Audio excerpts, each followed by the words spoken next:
time to remind you about our sponsors. Fantasy Grounds, a virtual tabletop of choice. All of the beautiful maps and roles you see tonight are done using Fantasy Grounds, which you can try for free at fantasygrounds.com.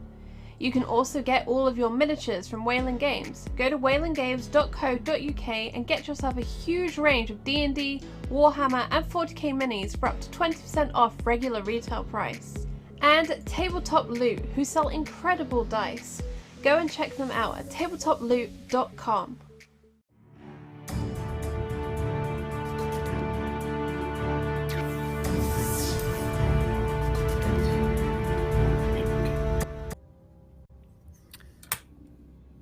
Hi. It's good to see you there. We're gonna be playing a Meatgrinder today. I'm Nat. I'm gonna be your DM today. And before we get started with the disintegrations and the death, I'd like to shout out one more sponsor isn't in the intro is World Anvil, lovely resource for GMs and world builders alike. Check them out. They're great. We have a few donations that you can throw money at the screen. Pay to win D&D is the best kind of D&D. You've got £3 for either giving a player disadvantage or an advantage. For £10, the cheap price of £10, I will shoot a disintegration ray at one of these players. You can choose, or I will. Up to you. And for £30, I'll give them a supply drop of some good items and stuff, like, you know, but who wants them to live longer? For £15, the animated skeletons of deceased adventurers will arise and begin dancing. The dance style will vary.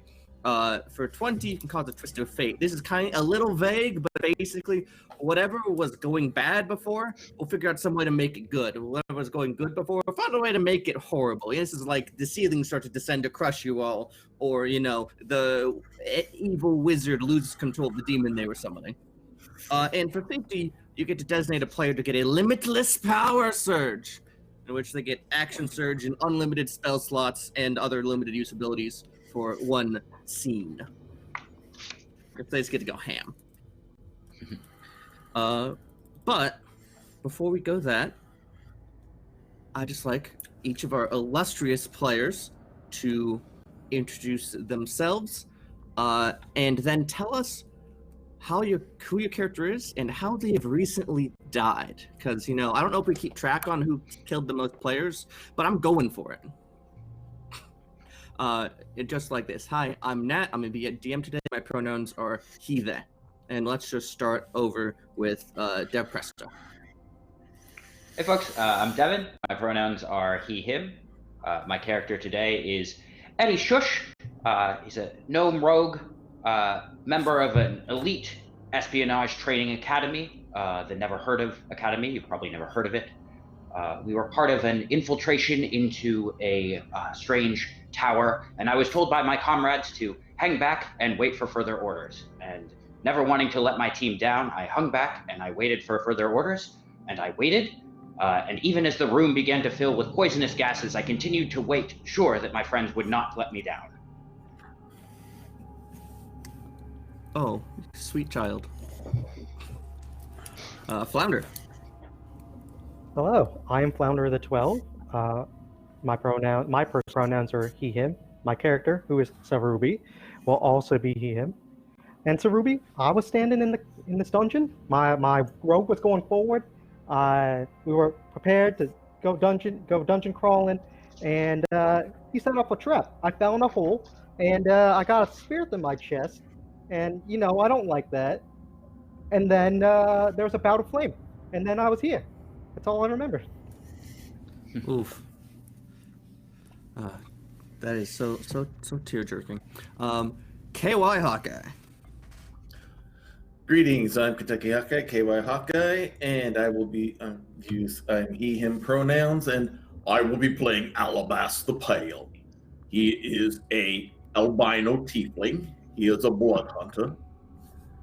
Trained for blood hunters since he was young to avenge the strange occurrences that happened between his mother and father, to try to track down his father and to avenge all the horrible things he did to him. And in that process became a hunter of anything devilish or demonic and all that. And he took on a battle in order to be able to face his father, but the archdemon that was thrown at him was a little bit more than he could handle, and he was slain in battle, not without doing lethal damage to him as he died. A valiant death. And of course, last but absolutely, certainly, inimitably not least, Quintastic. Hello, I'm Quinn at Quintastic_ on Twitter. My pronouns are she, they. Today I'm playing Rivulosa, who uses they, them pronouns, and is a Circle of Spores druid. Some ne'er-do-well, and by which I mean very do-well, adventurers came into the Underdark thinking that me and my spore siblings were servants of Zugtmoy. We wouldn't touch the stuff, frankly, and killed us in our sleep. Rather rude. Just rude. Well, as all of your souls are off floating through the nether, off to wherever your soul is set to rest, you are so rudely yanked as if something puts a hook in your soul and pulls it off course. And you get pulled into this blackness with a little violet hue. And the next thing you know, you are being materialized out of a growing green crystal that is flowing forth this bluish light that is manifesting together into your form with all your usual equipment, everything you'd expect to have. And as you look around, you see 3 other individuals who are in mud. You kind of have this bluish glowing aura as the effect is fading. You're in a room that is entirely sealed in stone in a cut brick pattern, but all on the wall are these coffin-like, sarcophagus-like statues standing upright. They look almost like they would open, and each one is holding a glowing green crystal. Each of you has materialized out of one of those each. In the middle of the room is a pointed, almost compass-like green sigil, and there is a hallway leading out. There is a pervasive, dim light that it doesn't seem to have any source besides the greenish crystals, and for whatever reason, you can't make out details more than about 40 feet away from you. As you all turn to look and see 3 other lost souls in a similar predicament, Eddie, Shush, what do they see? Short gnome character, covered with a black cap and like a black band around his eyes with 2 holes cut out, and a black face mask and a long black cloak, sort of shrinking back towards the walls. Cerubi, when the gaze turns to you, what do they see? So I'm standing here. I got my leather coat with the studs in it, protective. I have a shield right here. I got my warhammer, the bash things. And otherwise, I look a lot like a pigeon because I'm an Aarakocra. But yeah, I mean, got that gray, a little blue here, the accent. It really brings the other Aarakocra in, it's just good stuff. God, Aarakocra paladin in a leather jacket. I am in love already. And as the view shifts over to Alabast the Pale, what do they see? When you look at Alabast the Pale, basically take our halfling friend over here with all the black and kind of revoice it. He is an albino. His skin, his horns, everything about his body is totally white except for very pale pink on the lips, and his eyes are the standard red of the blood vessels going in that you see in the eye. Everything about him is white, which, being a tiefling, people tended to reject him, and people of the tieflings tended to reject him because of his strange coloring, which kind of suited him fine for he decided that he was going to avenge going out and go find the father that made him this way. So All right. he stands there in his plate mail, holding his trusty glaive in his hands, and he's looking for whatever evil thing sent him here so he can go get him and get rid of him. All right. And once more, last but not least, as the camera pans down to Ruvulosa, what do we see as we gaze upon them?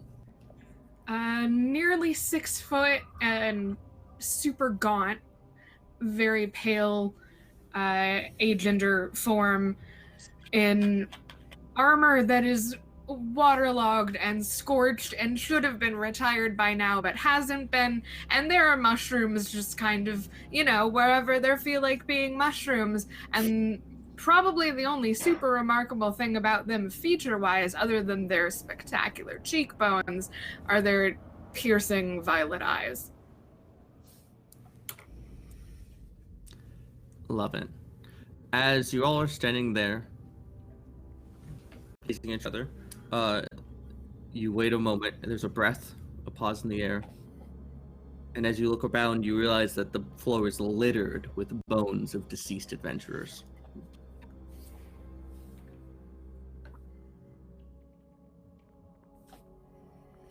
What do you do?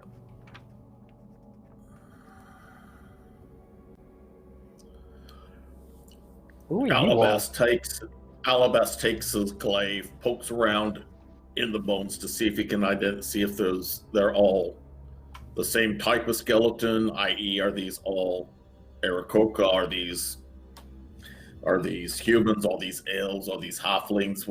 Or is it a mix of everything?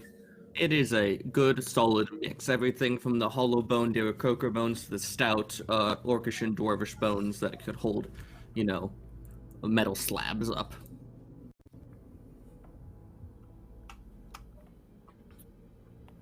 Looks like there's a tunnel down there. You think we should go down the tunnel? Eddie, Do we see any other way out of here? I don't see one. carefully stepping over the bones, trying not to crunch on any of them, looking around. No, there's only the one way out, it seems. All right. As Well then, you're let's go. picking your way towards the hallway, the bones start to rattle. And these start to form up into skeletons, upright, and the moment your body tenses, maybe to fight. I mean, I'm sure you've all had to fight a good horde of skeletons in your time, but instead, each of the skeletons pairs off, and a little jaunty trumpet starts to play, and they begin dancing with each other in a Lindy Hop fashion, swinging out as they come in, whirl around, and get launched back out. Charleston, some good spins and twirls, and at this point, everything is a little baffling. And this is a great point to mention that this is our skeleton dance party, because we already reached 20 retweets on our live tweet. If we get another 10, something bad happens, and I just get to decide what that is. And reminder, this is all benefiting RAINN, the nation's largest anti-sexual violence organization. So everything that gets donated goes entirely to them. We aren't just raising money for ourselves. We're doing something meaningful today. Also, we got advantages for 3 random players. So can I have everyone just roll a d20 in fantasy rounds? And the 3 highest numbers will get an advantage.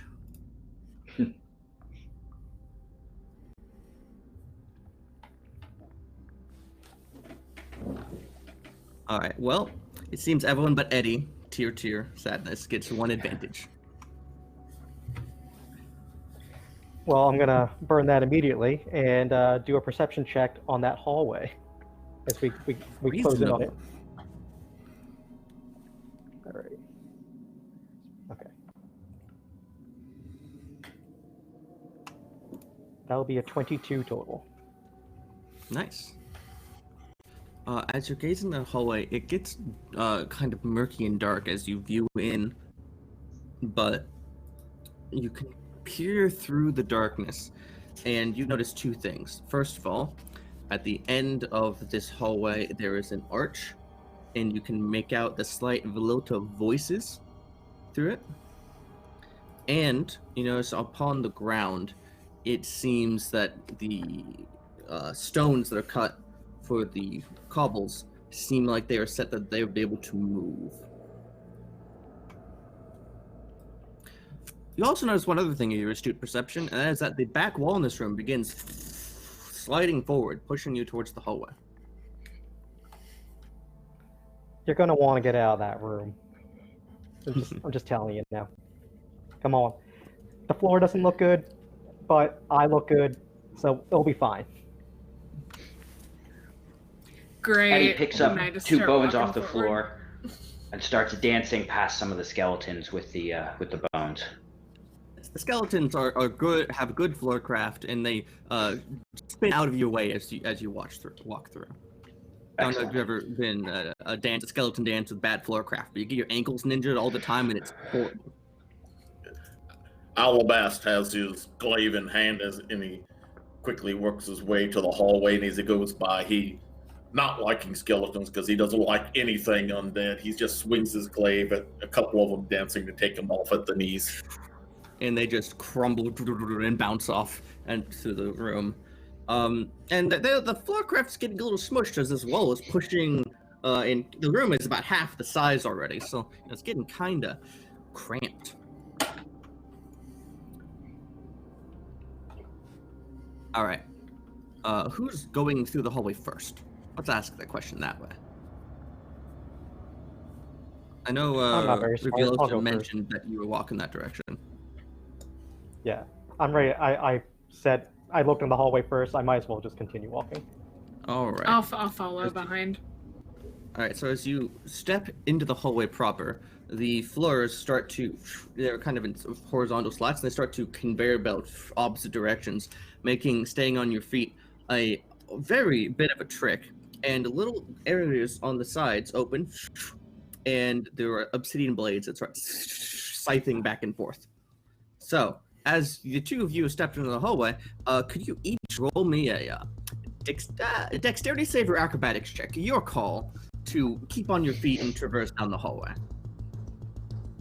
And then I imagine the two of you following will have to do that soon because it's either that or get smushed with a bunch of skeletons.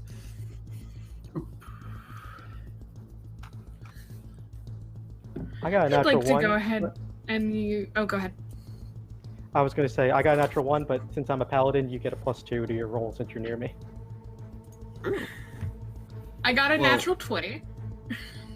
All right, so we see a stark juxtaposition here, as Revealosa is very astutely and deftly springing from spot to spot towards the door, and whereas Cerubi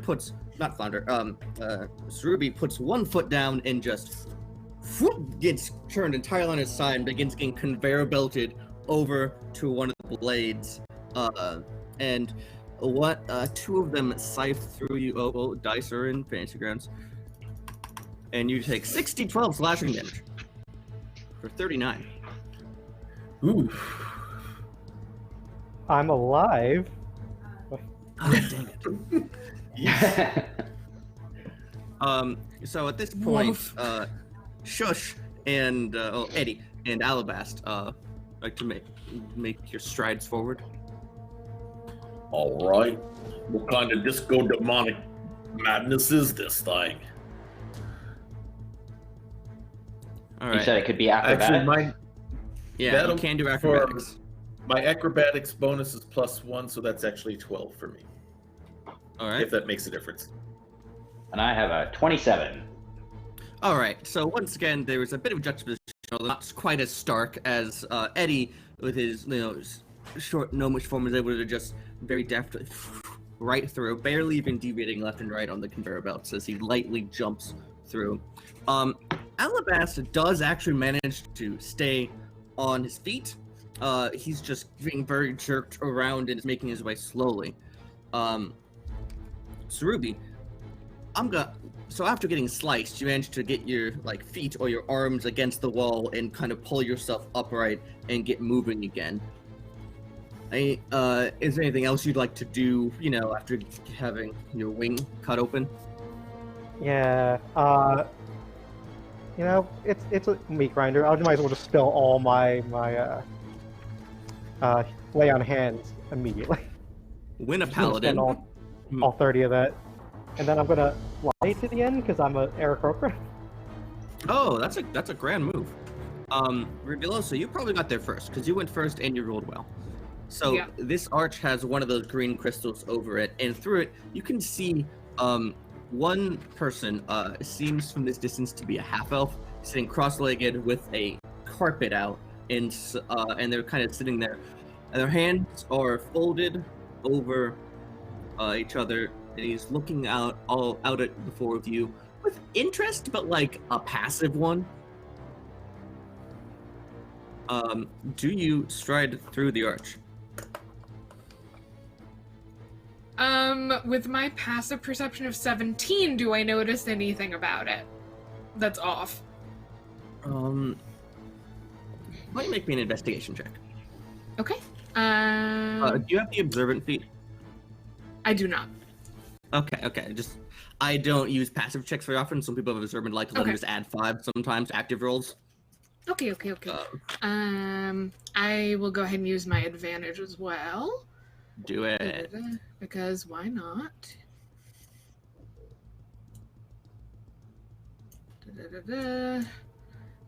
Fantasy Grounds is treating me well today, so that's a 19 plus 4. So 23. Yeah. you can tell that on the arch, kind of on the inside there, as skipping in place with the conveyor belts, that there is glyph of warding on this arch. We At don't this want to go point- through here. At this point, Eddie is caught up, and actually, Sarubi is flying there, and Alabas is about halfway down the hallway, making his way.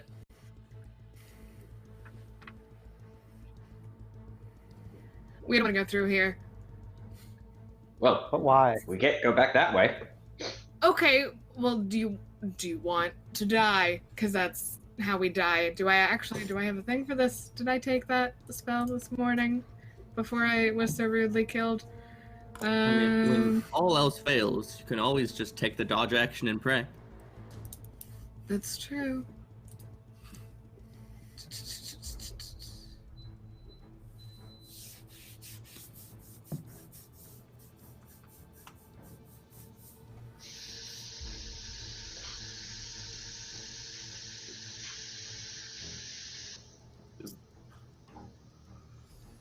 About how far away is Alabas from that green crystal in the archway? Probably about 20 feet out. Okay, out of reach then. Okay. When you get there, do you want to hit it or something? I'm tempted. You do have a glaive. Those things have reach. It's a 10-foot reach. That's why I was asking. I'm still too far out. Rivulosa, you got what you're looking for?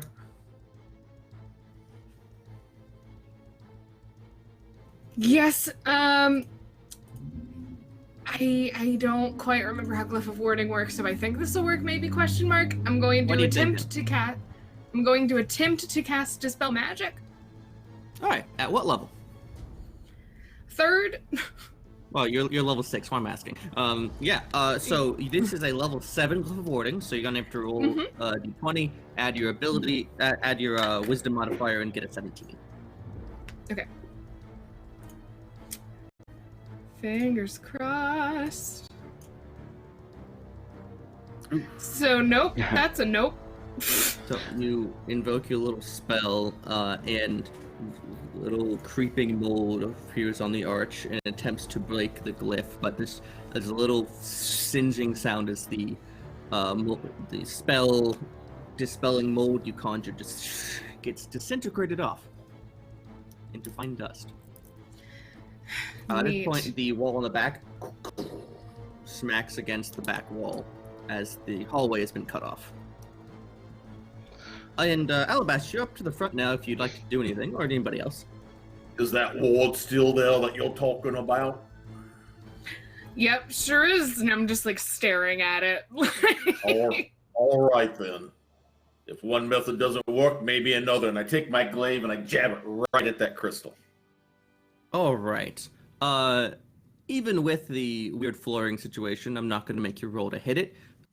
You strike it and roll me some damage. Alrighty then. Let's see. With the glaive, it's 1d10 plus 3, so that'll be 10 points of bludgeon of damage. All right. Slashing. So you, slashing damage. As you strike it in the air, and there was a slight, ever so slight crack in the gem as the Glyph of Warding triggers. And because of a lovely donation of a disintegration ray, this was already a disintegration in a Glyph of Warding, so now it's going to fractal out for 2 people. So one triggers on Alabast. Can I have everyone else roll a d20 to see who the other one goes after? Because it was random.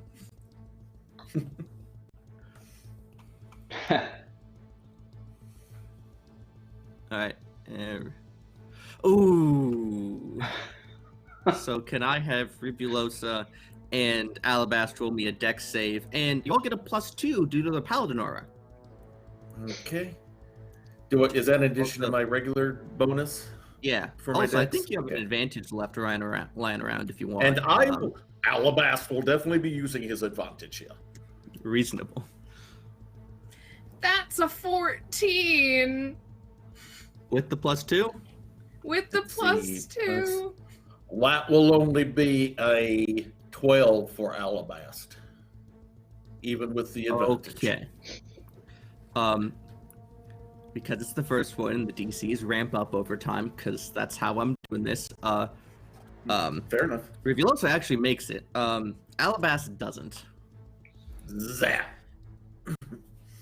So this is just 10d6 plus 40 force damage for 83. Oh, that's only about 22 higher than my HP. And of course, we all know how disintegration works. As this green light strikes and spreads out, there's just a growing, disintegrated ash hole of your body as you disintegrate Alabast into ash. And as you do so, Vilosa dives, springing out of the way as another one of these rays strides forwards and hits one of these obsidian blade areas and just disintegrates a big ass section in the wall. Alabast, KY Hawkeye, tell us what you have to plug on your way out. All right, I've got several games that I do on my channel stream, but the one I'll be plugging is the one I did last night. It's called Grappler's Keep. It is a WWE 2K20 universe where I take DMs, GMs, and RPG players from all across the Twitch plane, including our friends like Charlie here and Cleric of Cord here at Encounter Roleplay and all that. And they all compete at our rotating location inside Diet Water Arena, in an arena that we lovingly call the Dice Tray.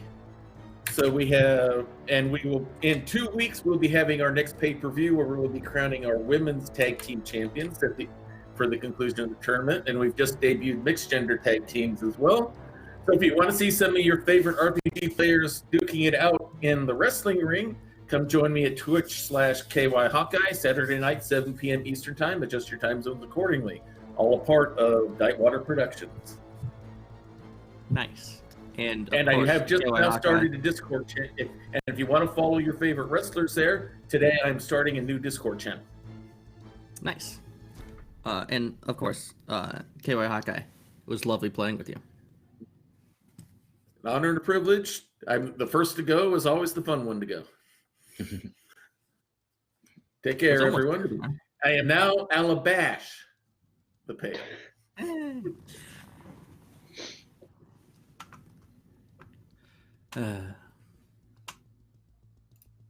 Oh, and yes, the freeze frame immortalized on the internet forever.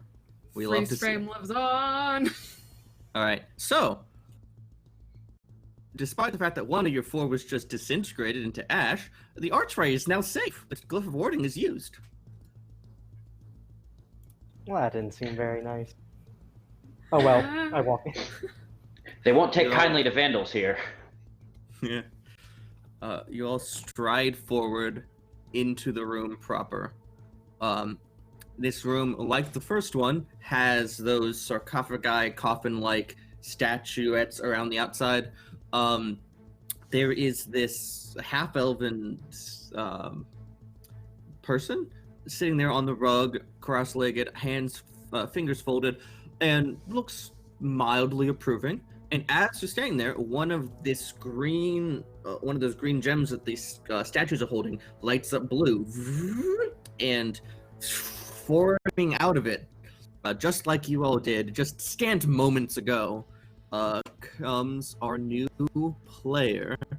Oh God, where did I close the sheet?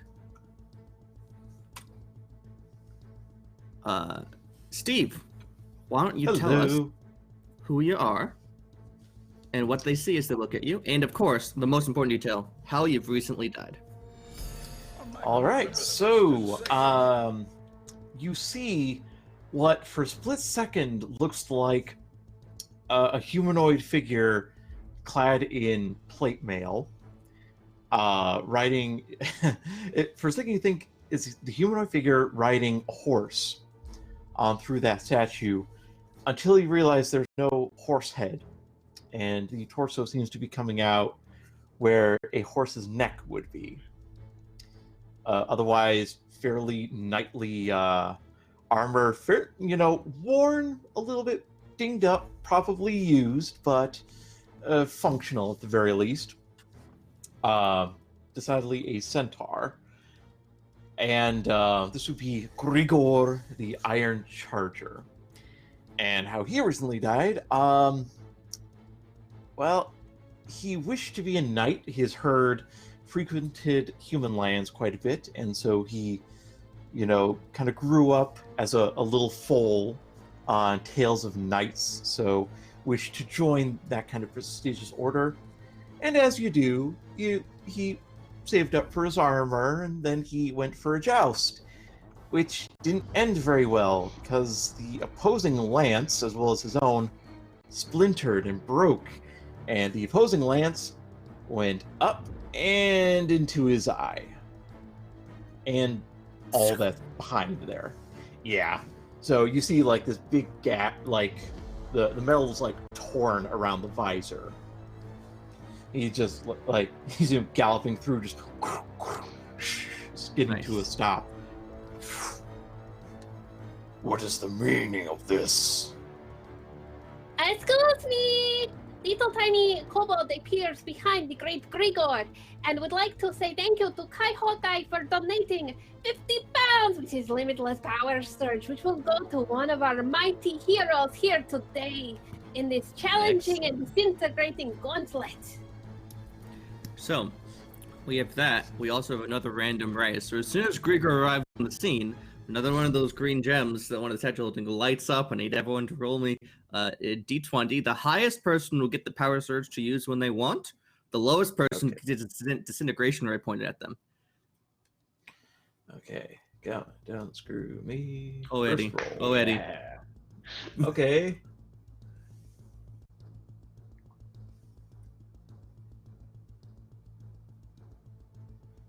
The tension is palpable. I will disappear now. Woof. Thank you. This is Steve, six, if I any chance believe. give me a trouble, you can just roll a D20. Yeah.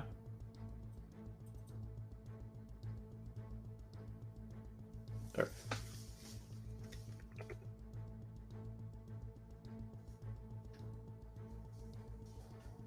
Alright. Okay. It's an 8. All right.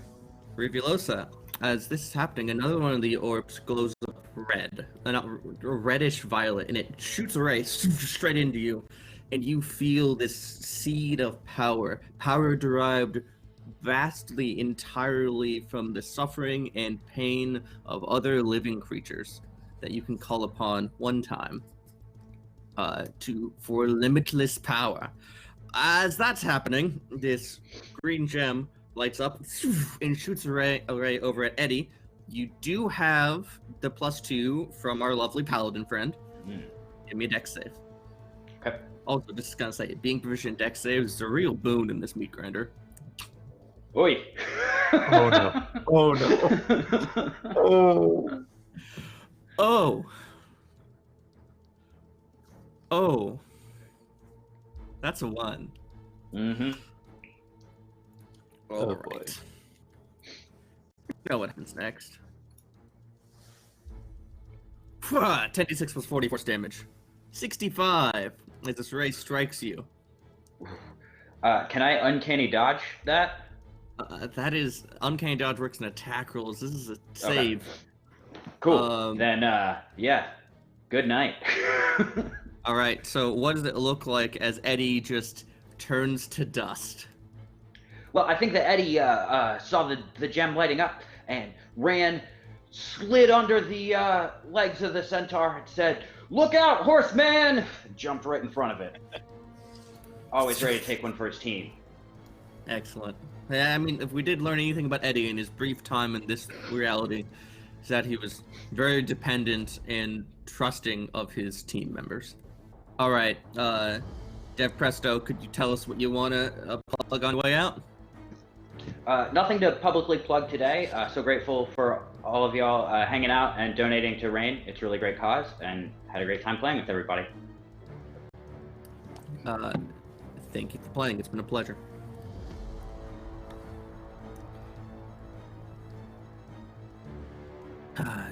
Two down, 2 kills. Hoorah. So as you're sitting in this room, this half elf finally unentwined his finger and says, "Well, you've done pretty well so far already." Thanks. Define. Who are you? Fine. My name's Melon. Like L-I-N, not O-N, not like the fruit. You don't eat me, Melon. And as that happens, this crystal lights up again blue and materializes, just one more, as Brittany, can you tell us what your character looks like, who you're playing, and of course, most importantly, how they've recently died? All right. I'm playing Aster. Her pronouns are she, her. She is a changeling shell sorcerer. So basically, what y'all see is a deathly pale girl with black curly hair. Just go all the way down to her like right here. She is wearing like dark gothic leather. And how she died, the only way I know how. She thought her lover was doing something crazy. Turns out her lover's in a mob. So she put her hand on a painting. She you know what? I'm just gonna turn to this painting and see can I catch him in the act. She tried, didn't work. She tripped and fell and broke her neck on the steps. Ooh, and that's how she died. Yeah. All right. So as you appear before everyone, what do you look like? You mentioned that already. Could you refresh it? Because apparently I zoned out. Oh, okay. So I am a deathly pale girl with bright green eyes. I have like the curliest raven black hair all the way down, and I am dressed in like all black, like gothic black leather. And yeah, so and her head might be to the side because it broke. So she kind of looks like as you're materializing, your head kind of just the last little thing is it just kind of cracks back into place. Ah, God, ow, that hurts. Wait a minute. Well, welcome. I'm Melon. Hi. You are, I believe, in the vault of the Void Soul. Sorry to say it. It's really only a brief pit stop here before you move on to your ever after, whatever that is, though. Yay. All right. Hi. Hi, everybody. How y'all doing? Hey, All right. No, Lex. did you bring us here? Is this what you're doing? Did you bring us here? Me? No. I got brought here just like everybody else. See, the Void Soul, her name's Virasov. She just yanks souls on their way to the afterlife, makes them suffer briefly and die again to harvest that energy to fuel her magic. So it's really nothing personal. It just got a bad luck at the draw. I've been here for a while because I think, frankly, I help people die quicker because I explain the situation. So I think she's okay with me hanging around. I mean, 2 people just died before we even met you, so. Yeah. That room back there's a real a meat grinder. Uh-huh. So, let me get this straight. I died, and I came here for some crazy source, some crazy magic lady. You have a very astute understanding. Well, I'm good at that. Okay. So, what is the manner of task we are here for? Do you need something killed? Something retrieved? All right. So, brief jump in. We got Brittany and Quinn each get an advantage from Chet. So, fun fact on that. And then he responds with, "Well, your job here is to die, but I guess adventurers need some sort of meat dangle at the end. So you can venture to the center of the vault and fight Virasov yourself, I guess. And I guess you do beat her, then you kind of just get to live again. Warp out with some arcane magics and live your life again. But that's not gonna happen. That's crazy talk." Crazy's my middle name. Sorry. No. Crazy's my middle name. I do crazy things. I don't know why. Well, if you want, and he kind of looks down and pulls out a small cloth-wrapped satchel. Well, these could help. Here, and he chucks it at Gregor. Is it Gregor or Gregor? Gregor. Gregor. Gregor. Yeah, and Gregor up. And as you grab it, as it catches, it kind of rattles a little bit like glass on glass.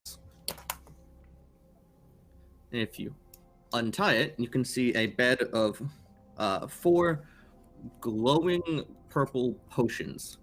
It says, "Those are not to drink. When they break open, or more accurate, when they get exposed to air, they will explode violently with the energy of dying souls." So they're grenades. I don't know what a grenade is, but if that's what helps you understand it, more power to you. You just had these laying Fair around? enough. Sometimes things appear for me to give to the wayward souls because, if you chuck a thing and it explodes and hurts your friends or something, it's just tastes. The more sadistic the pain, the better it powers the magics or something like that. Well, who among us may be better at throwing little vials of magic? I'll take them. As you wish. I'll take 'em. And Gregor will hand them over. Nice. Good.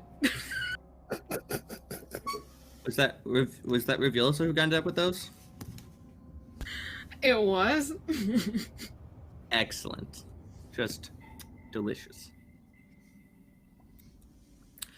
Well, best not to linger, otherwise the ceiling will start descending and I'll have to move. The center of the vault is down that way, and points to another shrouded hallway. So, hypothetically, if we killed you, would one of us get to take your spot? No, I've been absolutely assured that is not how that works. If I die, you'll just all instantly get evaporated by disintegration rates. Make me an insight check.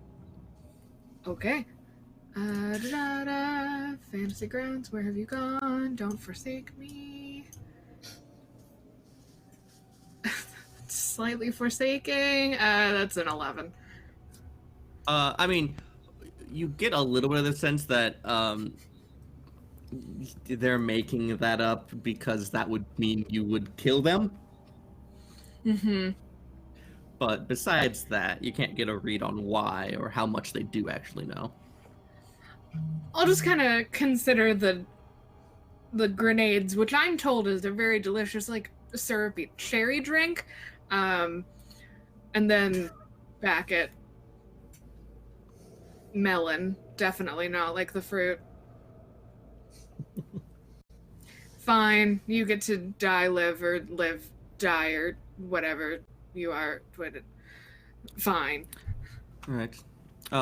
And at this point, because we hit 10 new subs during this event, we're going to have a twist of fate. So, things that were going well before, not so much anymore, as these gems around the outside of the room begin glowing that purple that you've now started to recognize as the energy of death, and they start to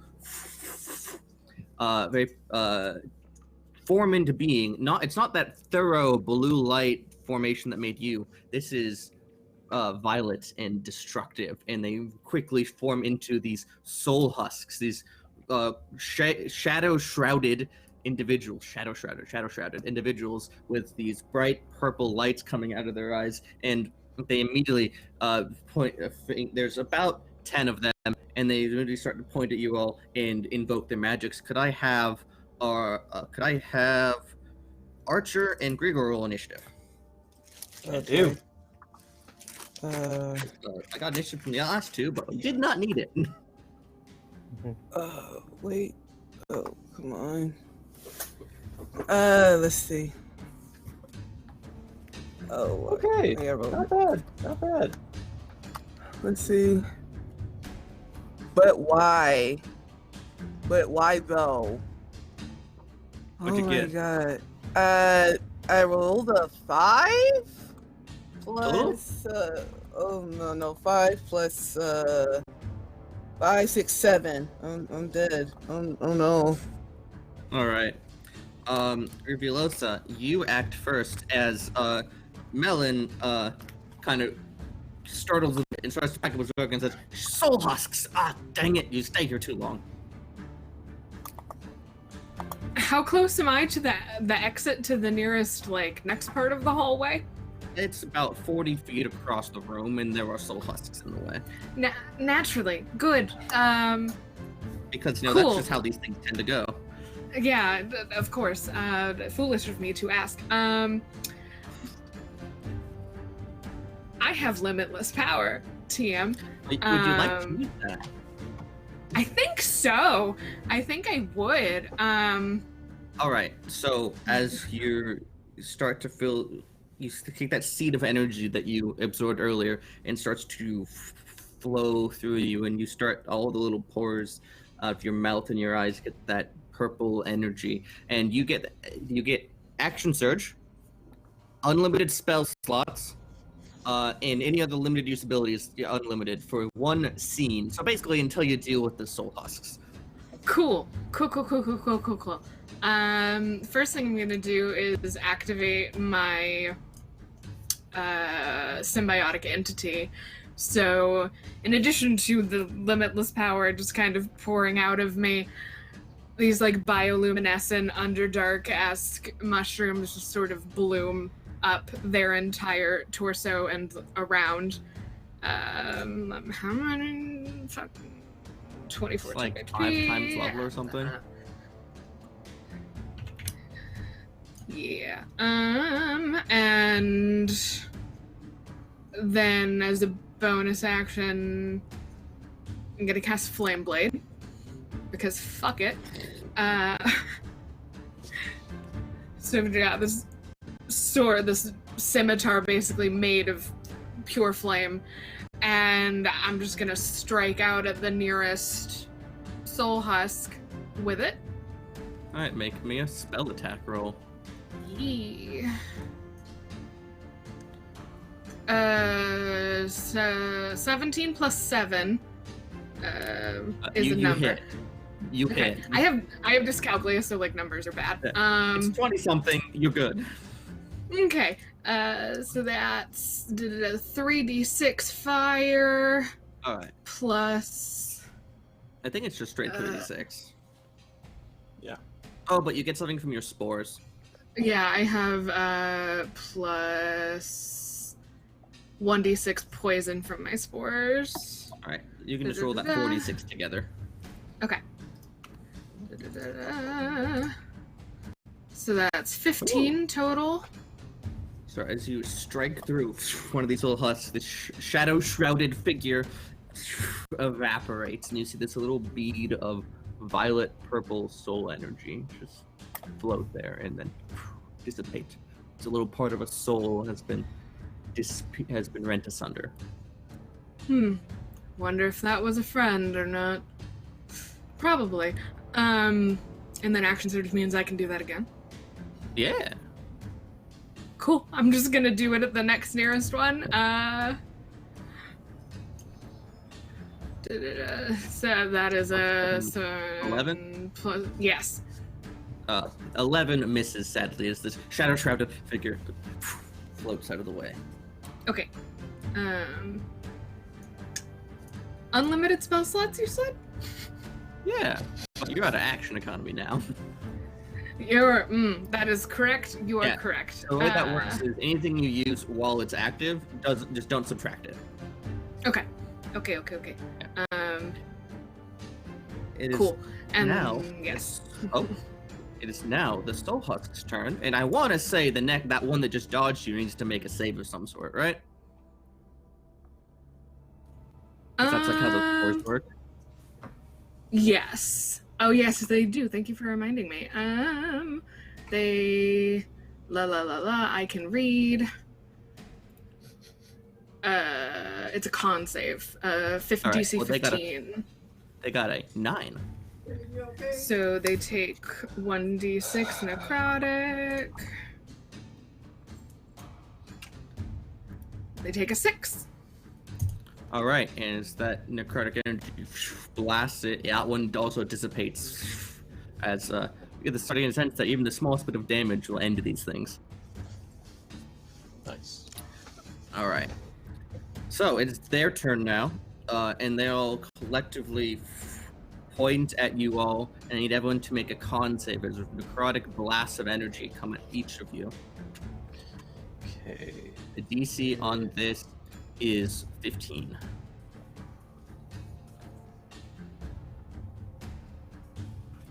And I believe everyone gets a +2 from our lovely paladin friend still. Oh, that's still a 10. 17. All right. So, Sruby and Rivulosa made it. Grigor and Archer, can you want me a con save? Sure, if I can figure out how to use the dice thing. Well, you have to drop it in the dice or whatnot. That's fine too. All right. It's not working because God dang it. Oh, you I rolled- rolled you rolled a an 8. Why 8? You say a con save? Yeah. Oh, this is 8, 9, 10, 11, 12, 13, 14. All right. 16 then. So, 16. +2 from our paladin friend, so that will Oh, make yes. it succeed. 16. I'm So sorry. everyone who succeeded, you're fine. Everyone who succeeded is going to take half of this. Everyone who failed takes full. Okay. As you'll take Okay. Hold on. How does one 43 take? or 21 necrotic damage. Oh, ow.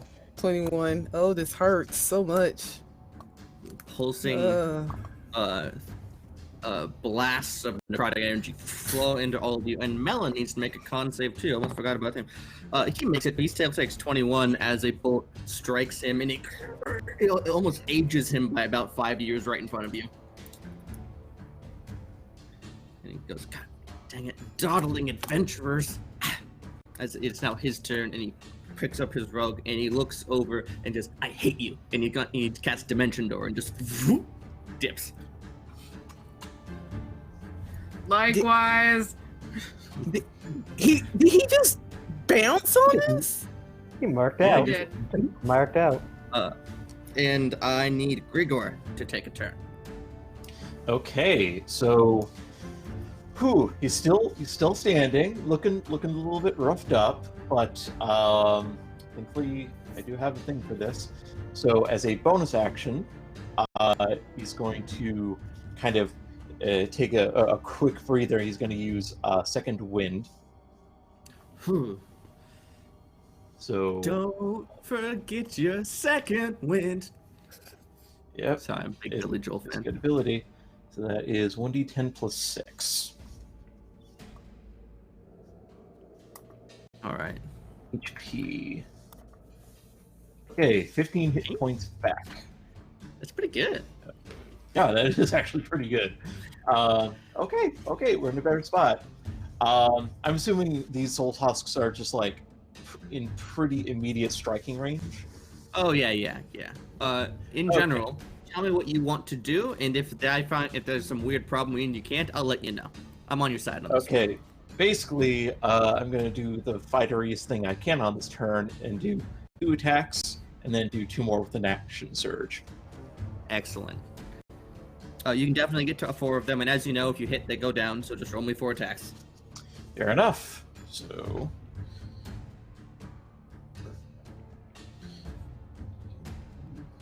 I don't know if y'all have ever played or heard of 4th edition, but minions were a good idea. Oh, I love them. First I love hit them so much. is 13. 13 cracks their AC. You get them. Okay, cool. All right, that is That's 1 down. Okay, fair enough. Second. Sorry, I don't understand. I hate Google. Okay.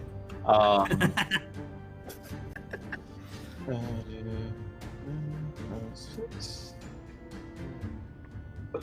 Sorry. I didn't put the right thing.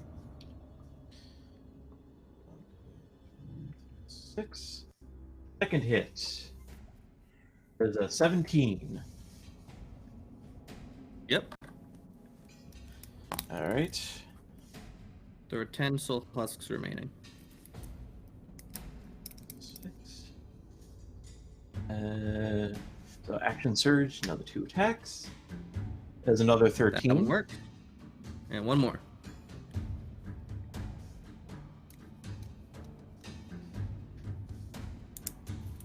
There's a 12. All right. As you put out a flurry of strikes, what weapon are you building? Is it lance? Is a longsword. I was tempted to use the lance, but the range restriction is a little not Yeah. great. All right. So you dive in, dancing on with your longsword, striking 3 of these, disintegrating them into the little soul blips, and disappearing. Is that it for you? Yep. All right. One of the green gems that the statues are holding lights up green, and we're gonna have a disintegration ray. Also, Flounder, you got an advantage from chat.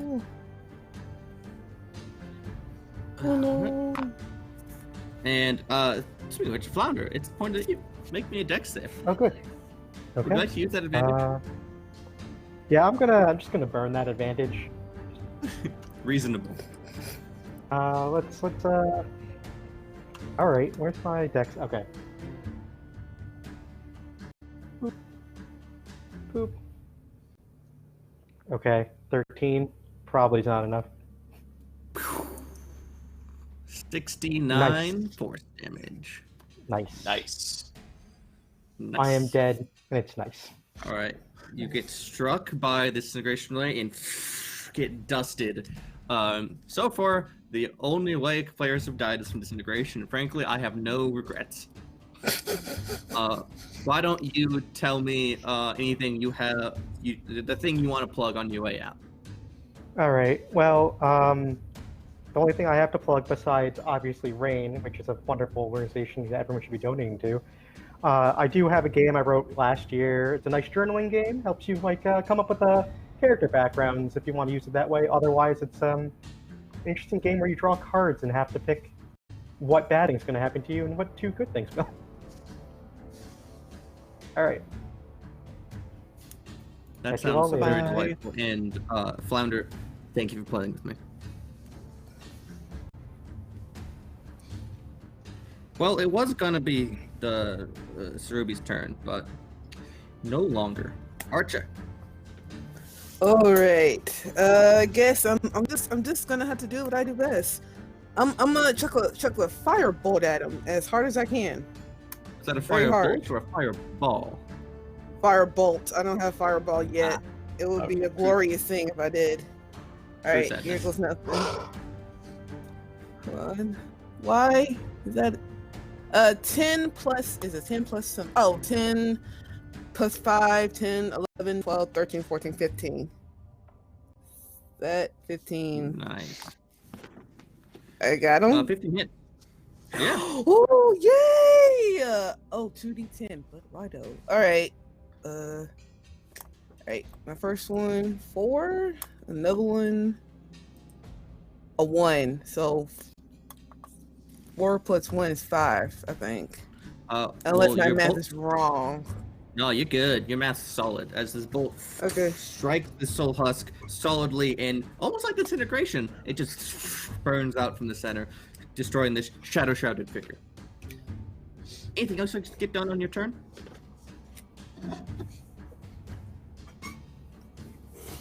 Oh, you good?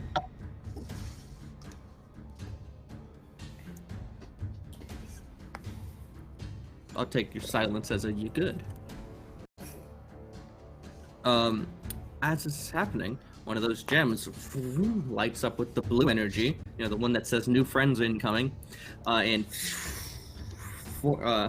starts to form out. Well, Gareth, why don't you tell us who you're playing, what they look like, and of course, most importantly, how they've recently died.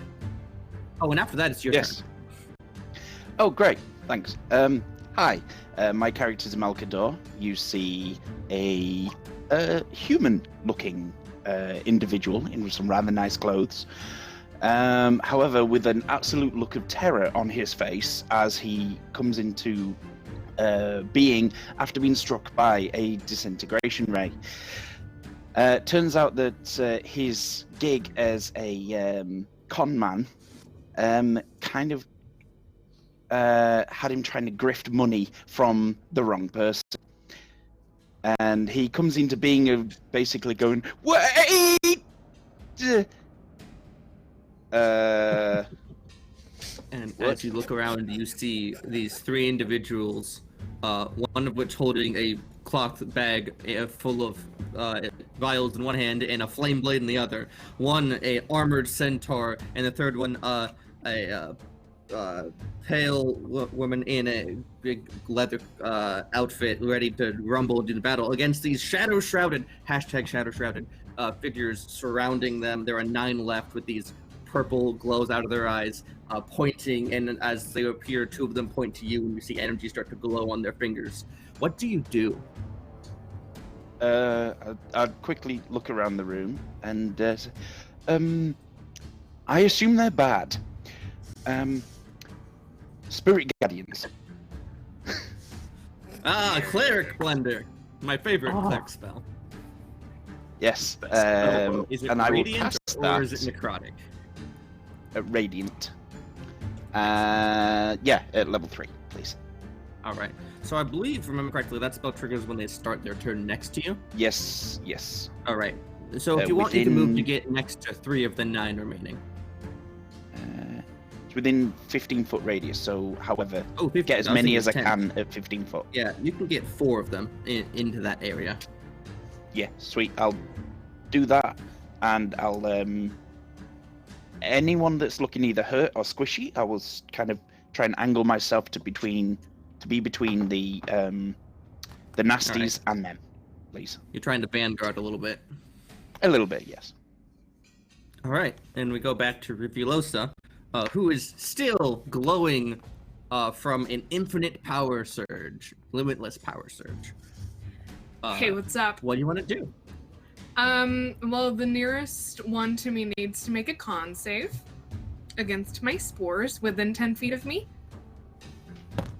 That will succeed. Okay.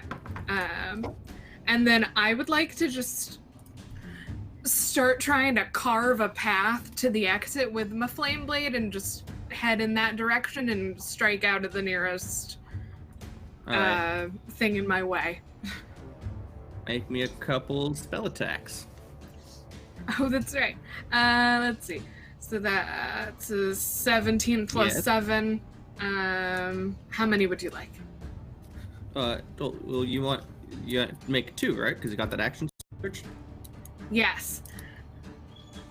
That's a 19 plus 7. All right. There are 7 remaining now. Fantastic. This way, I mean, it's not safe. It's not safe, but like it's safer on this side, I assume, probably. Right. You carved your way to an arch that was the direction Melon pointed to, and actually, as you peer through the hallway, you can see Melon laying out his carpet and kind of dusting it off right through the archway. Hey! He looks up at you and goes, "Oh no."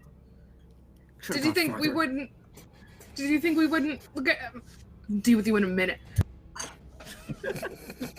All right. On their turn, I need someone to make dex saves. It's dex saves with, is it wisdom with Cleric Blender?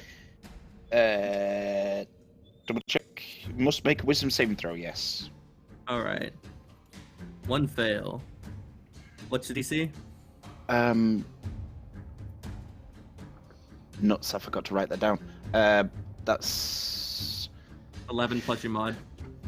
14 then. All right. So 2 succeed, 2 fail. Give me some damage. Well, wait, no, they don't need damage. 2 of them just die. That's how that works. The minions. Okay. Silly me. As they get Cleric Blendered with your Spirit Guardians. These spirits. Yeah, these Spirit Guardians are like golden coins flying around me. Ooh, love it. Love the style. There are 5 remaining, and each of you are going to get struck at with a bolt of necrotic energy. Fair enough. And then one of you is going to get struck at twice. So that person is going to be Archer. Why? Oh, this hurts so much. Dice or fickle and brood. Oh, ow. All right, Ow, ow. so. Oh wow, the first one doesn't hit, the second one does. All right, well, those are before modifier. They have a +6, so 22 and crit against Archer. 16 against was it Imalka? Imalka? Yes, Imalka. 16 against Imalka? Yes. 13 that'll against hit. Fabulosa. 10 Does against not hit. Grigor, and then a crit. All right. So, Can I reaction shield? yeah, of Oh course. yeah, can I do that too? I forgot I had. 217. That's, All right. Yeah. Well, is that going to make the 22 miss on you, Archer? well, my shield is That's what? 5, Same right? thing? 5? Yeah, 12, 13, 14, 15, 16, 17. All right. So you can do that if you really want to, but they'll still hit you. Yeah. Yeah. All right. So everyone who gets hit takes, 33 necrotic damage, and except Archer, you got crit, so you take another this many, another 40. I am possible. Hold on, let's see if I'm dead. It's a door now. This answer is yes. Right. Oh yeah, I'm gone. Dead. Yeah. I got disintegrated. So this isn't disintegration ray. This is a soul reaping ray. So instead of disintegrating your body, these strike you and they draw your soul out of your body and to eliminate your livelihood. And your soul floats off to the ever after because I'm not too rude. Yeah. Brittany, why don't you tell us about what you got? Well, other than catch me on I cannot talk today. Brit Stampede X. I am going to make my writing blog go live very soon. So thank y'all for letting me play, and I enjoyed it. And you're an awesome DM. Thank you very much. Brittany, it was fun to play with you. Thank you. It was a pleasure. All right. Bye, guys. Bye-bye. Bye. We pan over the camera towards Amulka, who invokes a shield and makes that same necrotic ray burst against the vanguard of energy. Yep. Lovely golden sheen across it. Yes. All right. Gregor. Okay. So there were 5 left. Okay, so admittedly a bit of a I don't know metagame question, but how much room would I have to move? Like, how big is the space we're in? I guess my question back to you is, what are you trying to get done? Basically, so centaurs have this fun ability where if you run at least 30 feet and then you hit something with melee attack, you're able to immediately follow it up with an attack with your hooves. Basically, he's trying to... Okay. He will kind of... So as he, like, bats one of the necrotic rays aside with his large kite shield, he kind of rears up these big Clydesdale sized hooves flying in the air. He comes back down, kind of arcs around, building up speed, and then charges right at the husks. So let's do some attack rolls first. I got to hit first.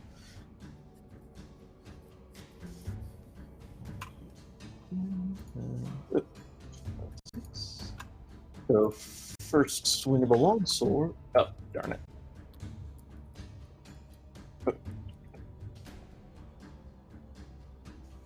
What you got? It is a natural 20. That is a very dead soul husk, and because these are one-hit drops, actually, so you're able to cleave your slice into another one and kill 2 with that slice. Okay. Then I'll follow it up with a bonus action hoof attack. Oof. So I'm getting very much. I'm just imagining that, like, Tangled with the horse, the hoof just sums up and just goes. Pretty much, yeah. Second attack. Well, yeah, this is with the hooves. 9, unfortunately. So you actually managed to bap the soul husk in the face with your hoof. It just doesn't seem to care. Okay. And do the second longsword attack.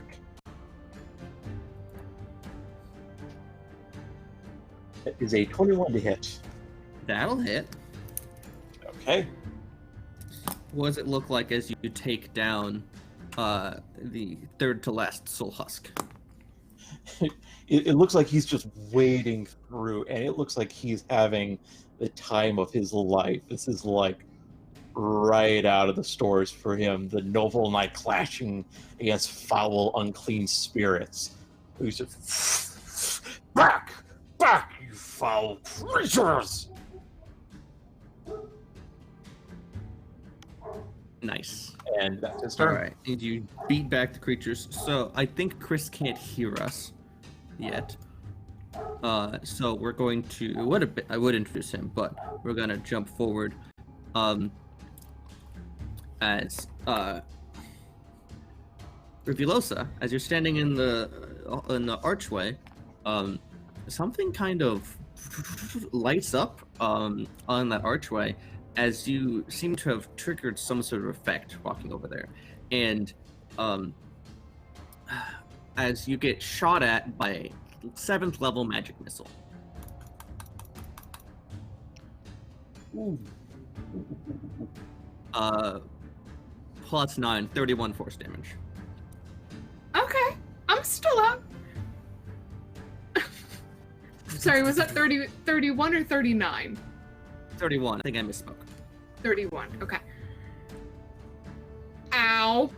Bad. Hate that. I'm gonna look down at Melon and just point and be like, you could have warned me that was gonna happen. You know, I know I'm starting to look really bad here, but believe it or not, I'm rooting for you. Can I insight check? You can if you want.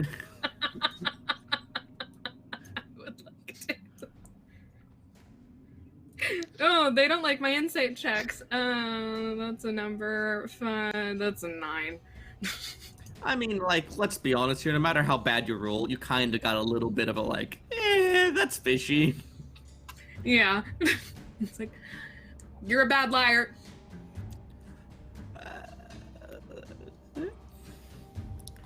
All right. Amalka, it is your turn. There are 2 remaining. Okay.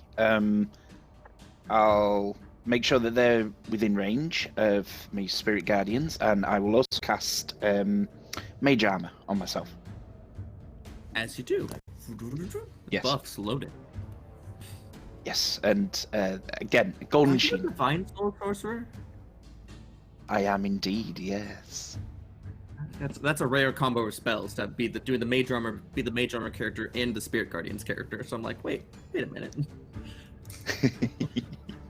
Yeah, I love divine soul. It's amazing. All right. We're going up to Rifilosa. Hello. Let's see. If there are any within 10 feet of me, they need to make a con save. I don't think there's any left within 10 feet of you. Okay. Then I will just fire off a cantrip at the nearest one I can see and chill touch Adam. Because me Angie. Yes, No talk, gotta love me chill touch. angry. It is not touch range, nor is it cold damage. Nope. That's an 18 plus 7. All right. So as you reach out and touch, you going to set it. What does it look like? It's like classically chill touch is like a skeleton hand, but imagine you have a different flavoring on that. Yeah, it's more of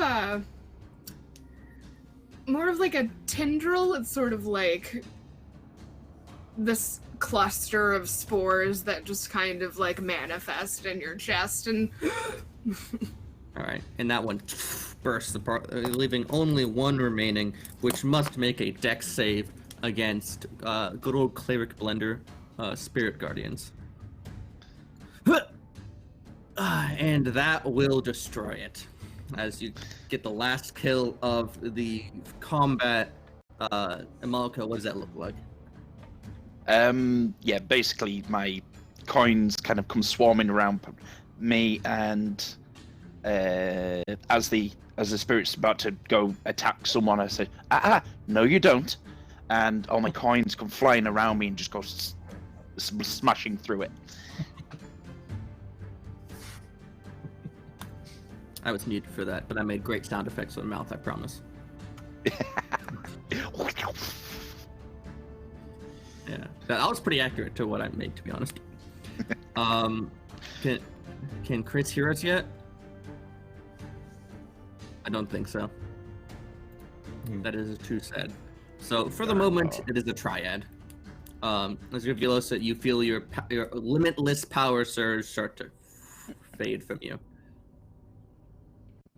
But none of that stuff got used. You still got your spore activation. You didn't use a spell slot for Flame Blade. All right. bless. As Melon is on the other end of that hallway, kind of like he was packing down his carpet, but now he's like folding it back up again to get going again because he gets to the solid vibe that he's not too welcome. Excuse me, sir. You seem to know what's going on around here. May I help, please? Sorry, someone. What's going on? Where am I? It would appear that our souls have been intercepted on their way to our rightful afterlives, respectively. And we are here, evidently, to either most likely suffer and die, or be reborn if we were able to slay whatever lies beyond. Right. Okay. Great. Fantastic, because I was facing off a giant floaty thing with a big eye and 10 stalks, and suddenly I'm here. I don't know. Excuse me a moment, and while his face was all bright white with face paint, he kind of reaches to one end of his beard and pulls the sideburn off, and then the other sideburn, takes off the wig, and prestidigitates all the makeup off his face. That's better. Right then. So what are we doing? I just looked in chat and saw the question: was that a supply drop or 3 disintegration rays? The what? No. Hang on. Anyway. So sorry, okay. Where are we going? Fly drop. Okay. Ow. Very ow. And Rivulos is kind of they look bad. They are bad. Okay. But alive, but bad. Yeah. We gotta go that Excuse way, me. but I don't trust the hallway. Okay. Yeah. Sorry, Mushroom Lady. I'm not familiar with your race, but please allow me, and I will cast a 2nd level Cure Wounds on you. Not a lady, but I forgive you because you are doing the Heelys. My apologies. That's, it happens. Shit happens. I don't know any of you. I came in here with a bunch of people and they all got disintegrated, and I can't bring disintegrated things back, so that's a problem. Well, allow me to introduce myself. I am a Malkador, at your service. Grigor. I'm Rivulosa. So. Excellent. Sorry, just checking my spells. Right, and now going to. All right. Melon at this point has packed up his rug, and is he waves goodbye and starts to head off. This hallway. Is this hallway okay? What's in this one? He turns back and goes, You already triggered the first trap. It's safer now. That doesn't. I hate you.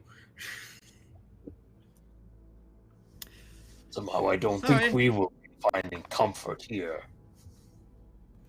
Nope, probably not. And also, I'm gonna cast Goodberry and just eat all those little tiny glowing mushrooms. It's like Sorry. little blue and purple babies. Baby shrooms. Yeah. Okay. No, I'll just roll it by hand for this bit. As Melon shreds off, you can see he seems to have dropped something as he walks out. Because thank you, chat, for that. Turns out to be a supply drop, not 3 disintegration rays. Tear, sadness. Rivulosa, you get 12 hit points. Oh my god, thank you so much. As Rivulosa is getting healed, Burger will go and investigate what might have been dropped. All right, so you're gonna go through the hallway to get there? Yep. All right. So as you centaur on through, I don't know why centaur is now a movement verb, but it is. As you centaur on through down the hallway, about halfway through, about 3/4 way through, a large obsidian scything blade comes out what would be approximately neck height for a normal person, but you're a centaur, so it's right at like front lower chest level, and I'm gonna need a dex save. Okay, well, this is why I took Shield Mastery. So slightly better for me.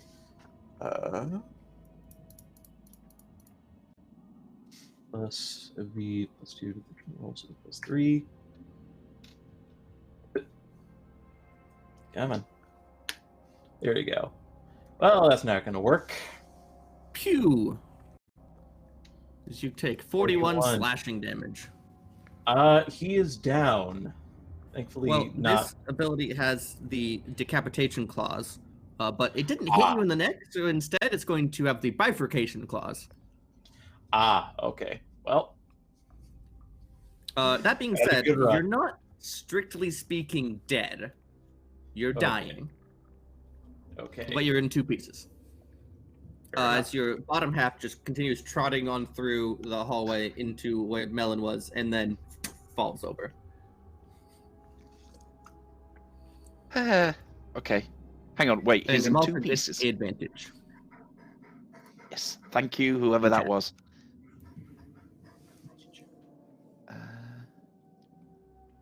Okay. Right, chat. Quickly. I'm not horsing around. Oh my god. Why must Nah. you wound me? Nah. Nay. I can't feed I- mushrooms to that. So I don't. I'm not entirely sure what I can do about that. I mean, he's in 2 pieces. Gregor, can you make me a death save with disadvantage? Hang on, wait, sorry, seriously, two pieces, I can just put them together and cast Cure Wounds on him? You can certainly try. Alright, I'll do that. Alright, so give me a hand here, stride please. as you stride through to where he is, another scything blade comes out at your neck level. I would have expected that, would I not? Dex save. Oh, yeah, you can. I mean, you have advantage if you want to spend it. Yes, I will. Yes, please. There's a 2 for the death save. All right. So with a nat 20, the other one being a 2, you definitely duck the scythe blade and drag the top half out as he is bleeding, and there's a little organ lying out, and he gets 1 failed death save. Yeah. Put them together, and I'll roll just a single Cure Wounds. Sure. Of 9. All right. You put them together, and you run your hand along it to invoke a little healing magic, and they knit themselves back together as Grigor is whole once more. Yay! And awaken to the start. Yeah, just stay low. Stay low, please. Just, I You'll forgot. understand why this is slightly difficult for me. I can see, but we'll at least try. Okay. All right. Rivulosa, do you want to go down the hallway now? How long is the hallway? 40 feet. I would like to cast Gaseous Form on myself, which means I can only move 10 feet at a time, but I'll do that. All right. So as you gaseous form down the hallway, the scythe blade will come through because it just detects for life. Does that make you immune to slashing damage or just resistant?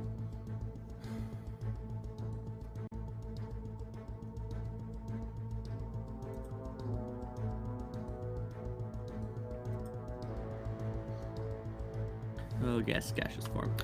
Chris, can you hear us yet?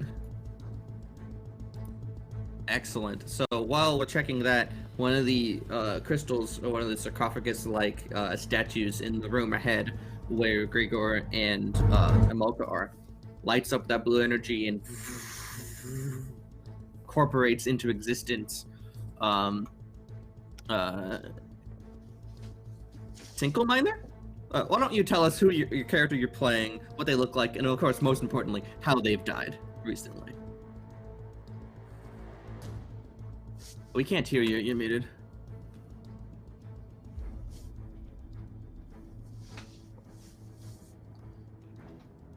Yeah.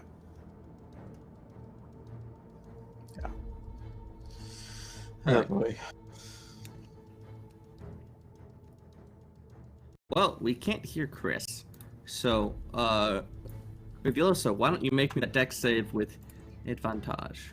Yes, I have advantage from the gaseous form. I am clinging to that other advantage for dear life. Thanks, Doc. Da-da-da. Fuck. Okay. With advantage. That's a 17. This is how much damage you just dodged.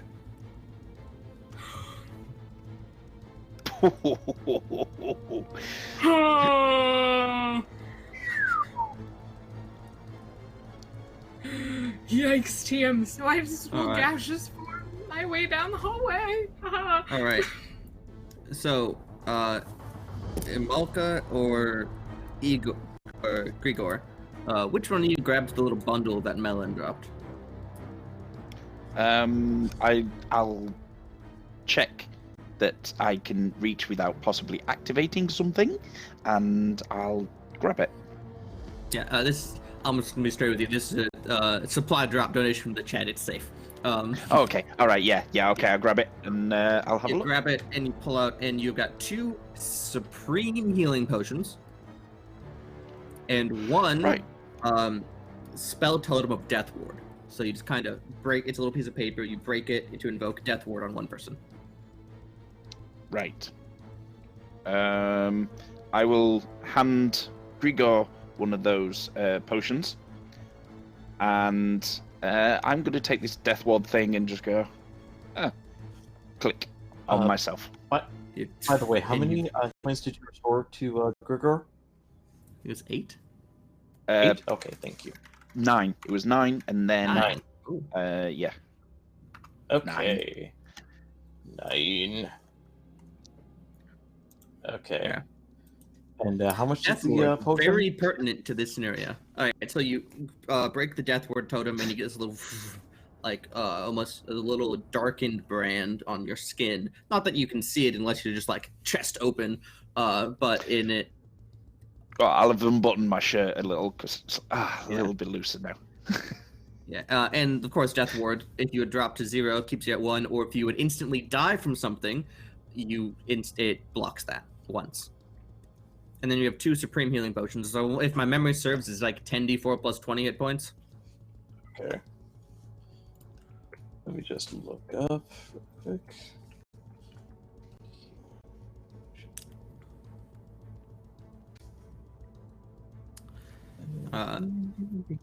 And of course, at this point, Rivulosa gets into the room, gaseously floating along. I'll slowly crawl my way along, trying to avoid any possible other scything blades.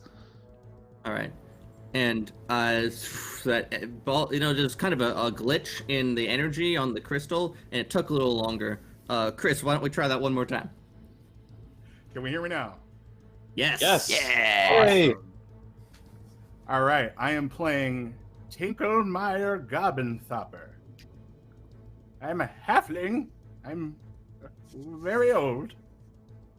But what you see is a young, strapping old man wearing a harness of leathers with various pockets and liver spots on his face with white tufts of hair poking out on the sides.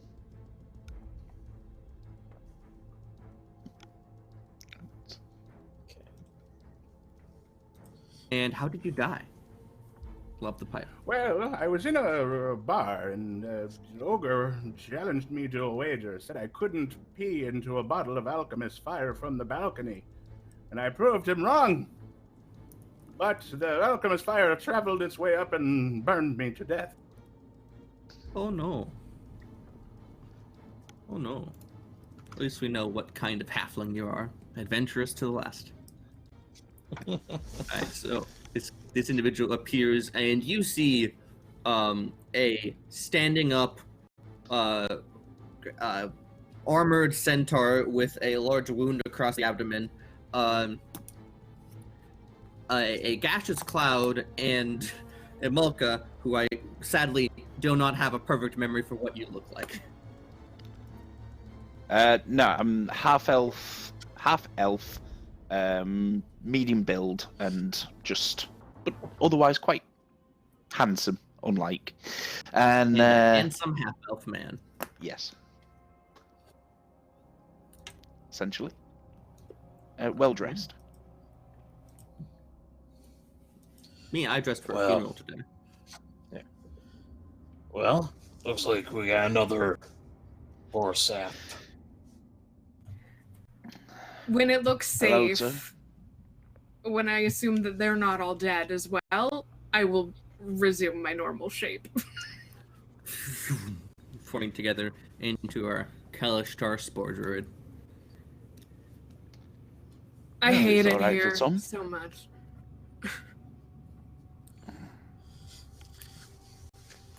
Well, Quinn, on the- can you just like roll me a d6? Sure, I love being asked that. Oh boy. It's just a recharge roll for the dragon that's about to appear. It's no big deal. 3. Perfectly Okay. middling. So as you appear into the room, it's got that like compass-like shape in the middle, like the first room had. And you appear, and you notice just your foot's on the corner of it, and there's this energy that's starting to travel to ignite around it. And as that happens, vents slide open in the floor, and poisonous gas flies out. Well, there's some irony there, and I mean, you have to laugh at it, right? Yeah, you can laugh as you make a con save. I'm gonna use my advantage. Reasonable.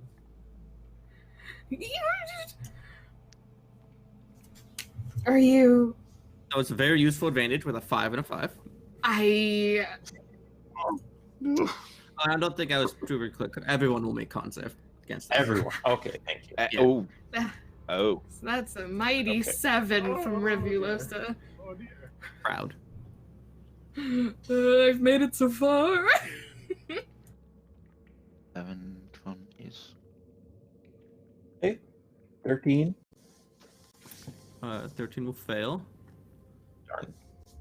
11, 6, 17. All right, so 7. So Imalka makes it. I think everyone else fails. Take 25 poison damage from Cloud Kill. Okay. Well, good thing I downed the potion. Oh, you did? Oh, yeah, I see the roll in the chat now. And good call, though. Good call. Yeah. We don't love that. Oh, and Imalka, you take half damage from that, so you take 12. Half. Not 12. Yeah, yes, 12 actually. I was looking at the healing potion output, but I actually it's half the same number. Oh, also notice on the healing potion that you only added 8. This is a supreme healing potion, so it's 10d4 plus 20. So roll another 2d4 and then add 12 to that. Okay. 2d4. Okay. Yeah. 2d4 plus 12. You said? Hate that. Yeah. Okay. Hate gas when it's not me. Hate it. So this Cloud Kill is permeating the area. What do you do? As it's not going away. Where did you people take me? Who are you? Is there like Noodles, any old kind man? of like other end? So Like, there's the way the melon went, which is through an arch to the left, which is entirely shrouded in a void blackness. And then there's another direction, which is kind of in the direction that melon indicated first, towards the center of the vault. And that just has a simple iron banded wood door. Well, this is why I brought a fighter. Gregor will charge forward at full speed and try to ram the door open. All right. Can I hitch a ride? Yeah, sure. We're not in combat. You can grab on, assuming Gregor will allow that. Oh, yeah. Yeah, that's fine. Great. So, Malko, you're right there. This guy saved my life already today. You grab on and kind of get over the side as he crumbles over. And can you either just roll an attack damage or make me an athletics check. Your call. As he runs by, can I enlarge him? Absolutely, you can. Okay. So roll whatever you do, like double it or something. Just make it. Okay. And 20 plus 6 for I'm athletics. all for this. Okay, 9, so doubled would be 18. All right. You slam into the door, blasting it open, and you do that, you trigger a glyph of warding of disintegrate. Of course. Because of course Yay! you do. Of course. That being said, you have someone on your back. So I'm going to say, since you're large, there's like a 75% chance it goes after you, and a 25% chance it goes after Malka. Okay. So I want to let you, Gregor, call high or low, and I'm going to roll a d4. and if you call wrong and it's a 4 or 1, it'll still get you. We'll Is it always high or is it go always high. low? We'll go Alright, high. so a 4, it's going after a Mocha. Is a 2. Alright, can you please make me a dexterity saving throw? Oh dear. Or Mocha, How are you? just to clarify. Sorry, you cut out a little bit there. Oh, sorry, my bad. Can you roll me a dex save, Grigor? Okay. So, no +2 on this, sadly. Well, that depends. Would this be a dex save that is focused solely on me, or... Yeah, this is a single target effect, so you get the +2 on your shield. Mastery. +3. Okay, 22. This is how much force damage you're dodging. Whew!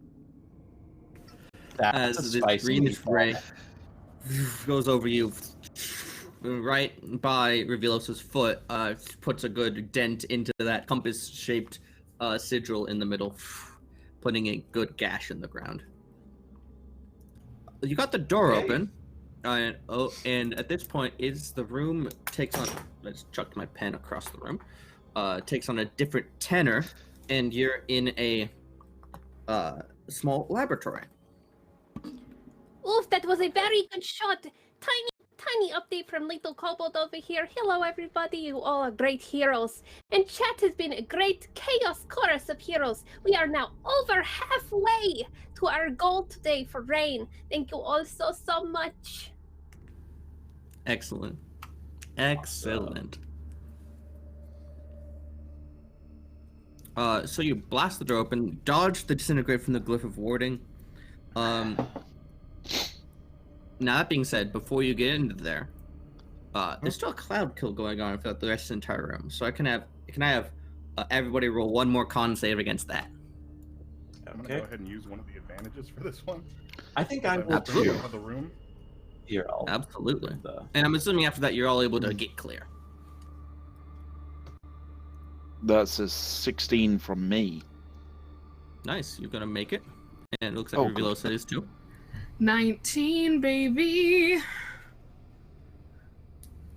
Let's go roll Natural 20 and for a 22. roll. Alright, so Evan will take half damage except Grigor, who will take full damage. Of course. So 25 to Grigor, 12 to everyone else. That just barely kills me. Well, as Cloud Kill drops you, as you're striding over, dropping in front of the doorway, you still get death saves on Cloud Kill. Okay. Except, within this laboratory, there is this lovely little device I haven't described yet, which will, when people drop, will target in an attempt to extract their soul. So it's going to make a spell attack against you. Okay. Well, you don't. This is advantage, but ignore the fact that there's two numbers. Does a 17 hit your AC? It does not. All right, so it kind of bounces off your plate armor, flying up into the ceiling, and everyone gets into that room to get in, slams them into the door closed from the Cloud Kill. Is there anything anybody would like to do to, make him not die? Well, I suppose I might as well have the other one, and I'll chug the other supreme potion down his throat. All right, Okay. 10d4 plus 20. Thank you very much. While that's happening, can I cast Goodberry again and just eat all of those mushrooms? You won't. You can cast it, but you won't actually have the full time to eat them all yet. Okay. 20. As the 42 hit points back. Okay. I'll work. Oh, I just thought I need to do Constitution for the Spirit Guardians. How long does that spell last? 10 minutes. Oh yeah, so it'd still be up, but only adjust. But yeah, make a couple of those. At advantage. Well, that one saves anyway. You're gonna be fine. Yeah. All right. Yeah, we good. As you casting Goodberry and Grigor is standing up, the far door opens and you see this woman in a very severe red and black dress. The V cuts quite low. That is a collar that pops into their sphere. There are spikes on the shoulders, and she is holding a chalice. And she walks in. She goes, people don't usually make it this far. We're a tenacious lot. Hello, my lady. She's gonna look you all over, and she's going to cast a spell. Oh no. Mm-hmm. All right, and that's going to target Rivulosa and Amalka. She is going to twin cast Power Word Kill. Can I counterspell? You absolutely can. She is going to counterspell your counterspell, though. And I will counterspell as well. Yes! Excellent. Okay, so, all right. So here's a question: are you counterspelling her counterspell or her Power Word Kill? Her counterspell.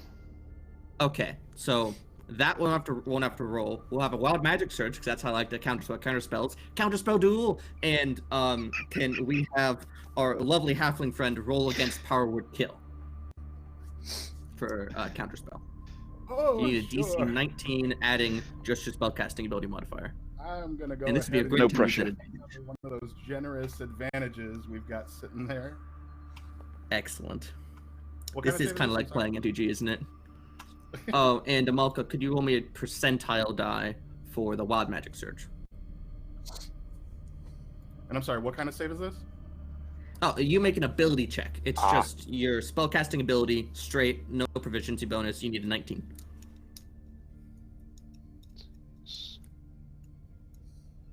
$65 on the wild magic is going to up to 3 creatures within 30 feet of each. You take 40/10 lightning damage. No. Ooh. All right, so you got an 18. But do you have any? Do you have a spellcasting ability modifier? That then. Oh yeah, that'll be a +6. Not the proficiency bonus, not the spell attack, just the stat modifier. Oh, the modifier, so +3 then.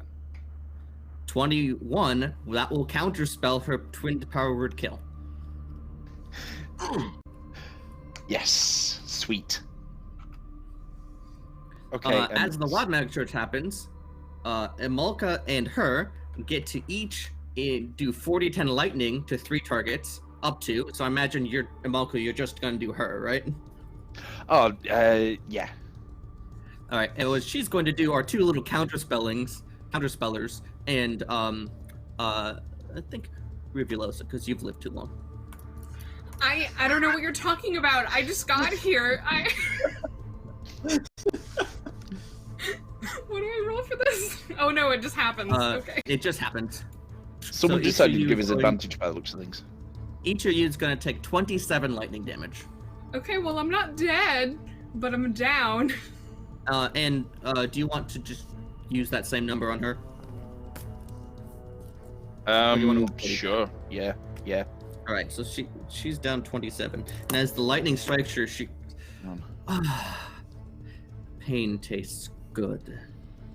Well, that shot would take me down to 0, but I've got that death ward, so. Okay, so death ward 1. flares.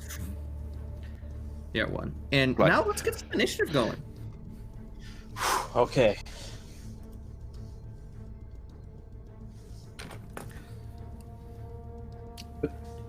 Come on. There you go. There are good berries in my hand, I'm just saying. Share the wealth. In my my hand. No, I'm still alive. Chris, what'd you get? 22? All right. And Imalka? Sorry. Oh dear. That's 4 on initiative. And Gregor, the Everlasting. Yep, that'd be 9. And Rivulosa. Oh yes. That's a 17. All right. Tinkle Manor. I don't know. I'm pretty sure I'm saying that wrong. It's your turn. Tinklemeyer is going to reach into one of his pockets and pull out like a fistful of Vaseline and quickly cover himself in it. And he's going to look at her and say, "Bye, stupid!" And he's going to cast invisibility on himself. All right, you're invisible. He's going to head over to the individual that was holding those nice berries earlier, because Tinkle's hurting pretty bad. All right, you gotta just grab and hold of you. Since I can't do anything once I grab the berry, I imagine. Yeah, you're out of your action. All right. That's my Next turn. is her turn. Great. She's going to turn to Imalka, who she saw Death Ward go off on, and also counterspelled her counterspell, and she looks at you with this baleful glare as she uses the frigid gaze of the Winter Queen, and I need you to make a wisdom save.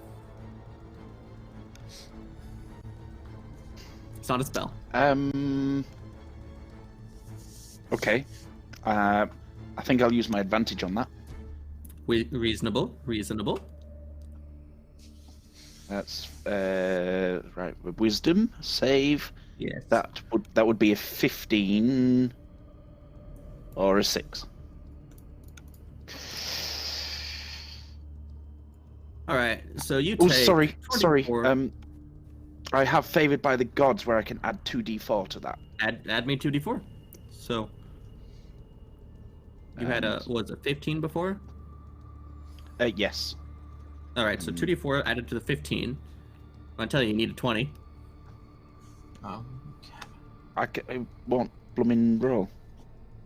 Double 4. Oh, come on. If you get a 4 on the other one. Oh. Nah, not quite. All right. So you get gazed upon. You are frightened of her. Not that it matters, because you take 24 cold damage, and if this drops to 0, your soul is extracted from your body by her baleful glare.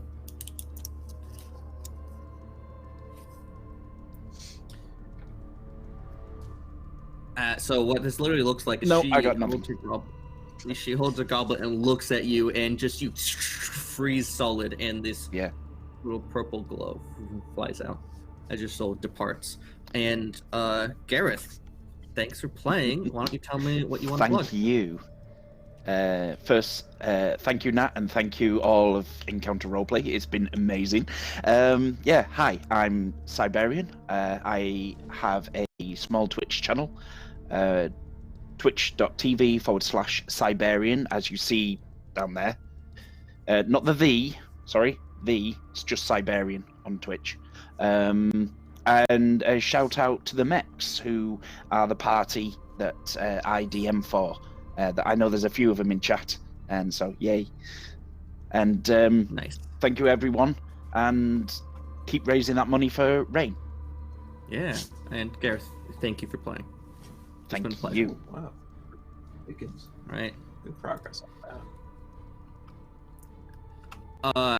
As she feeds off of the pain she inflicts on Imalka, you see it almost, that pain extracts, and you can see it floating in the air as she flies into her goblet, and she drinks deep of it.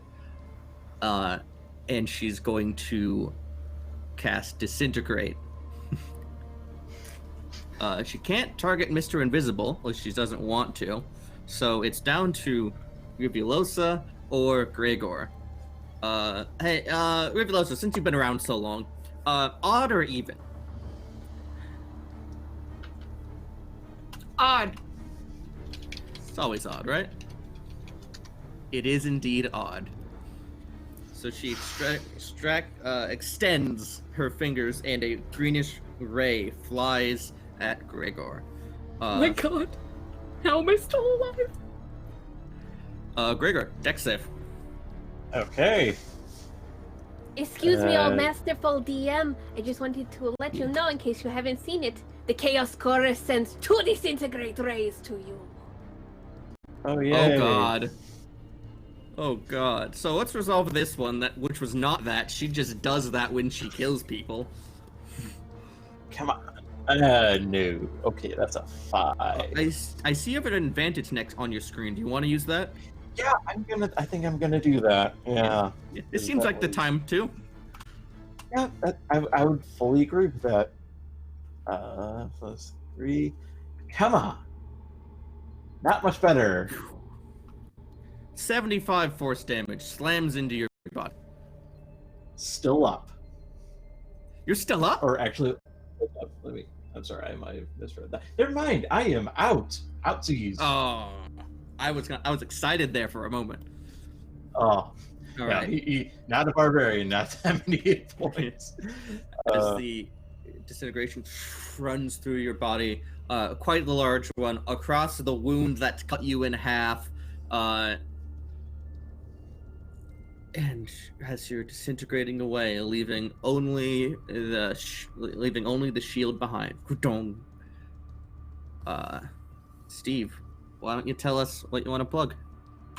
Okay, so later today, actually, I will be playing, I believe, over on Mimics and Monstrosities, where I will be joining in there, or we will continue to be playing our Descent into Avernus, where I will be playing the Tiefling Alchemist Artificer Sephrin von Brandt, and hopefully not getting crucified on iron trees like what happened last time.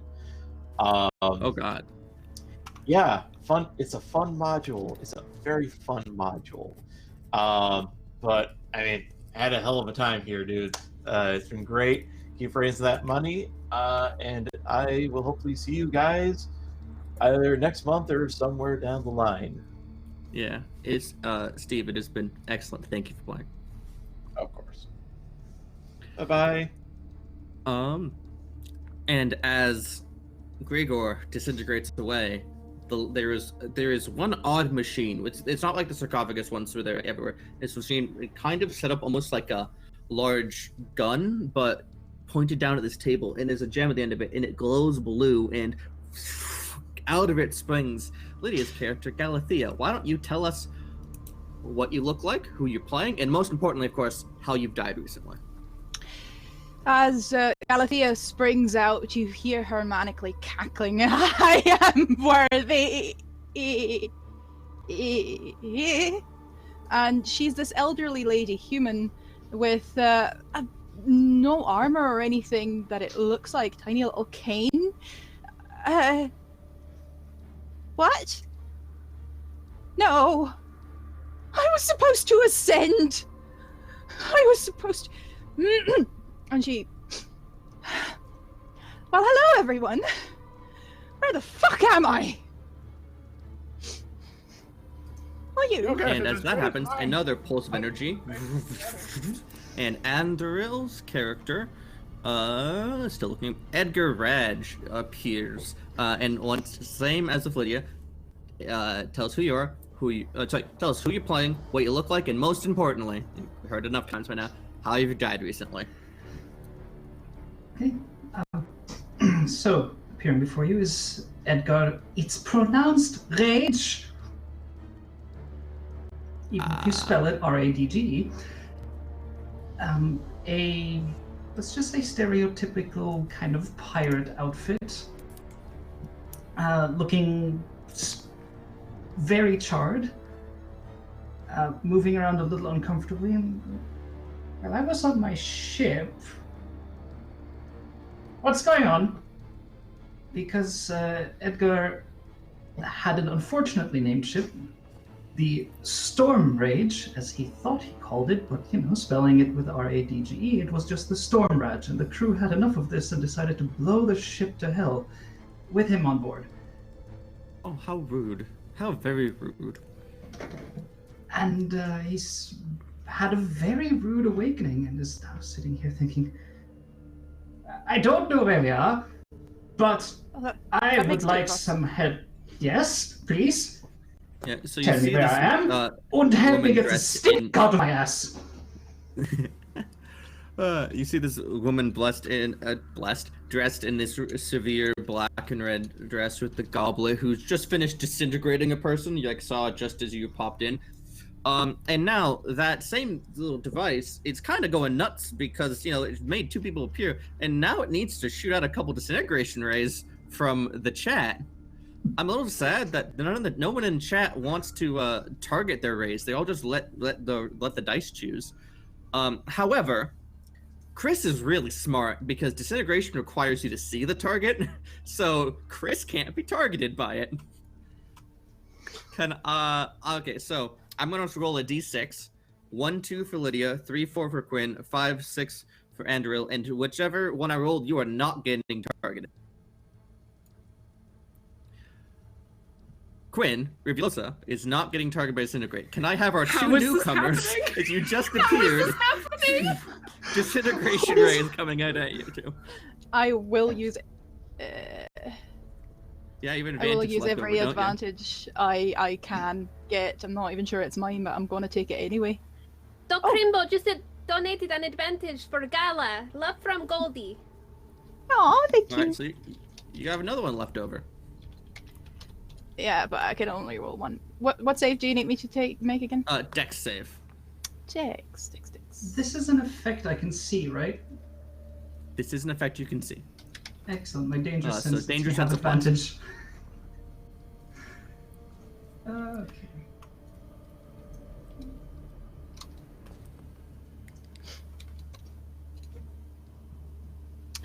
Thank you for that advantage, because I needed it. And Dex is +3, so that's 19. Actually, save. And that's one. More. Oh, excellent. That's because actually the DC on this is 20. So Yeah, so sorry, I accidentally closed my character sheet like a smart person does. And with a No save, it's problem. +6, so that's 22. All right. So because you both rolled 22s, you come into existence. You see this happening.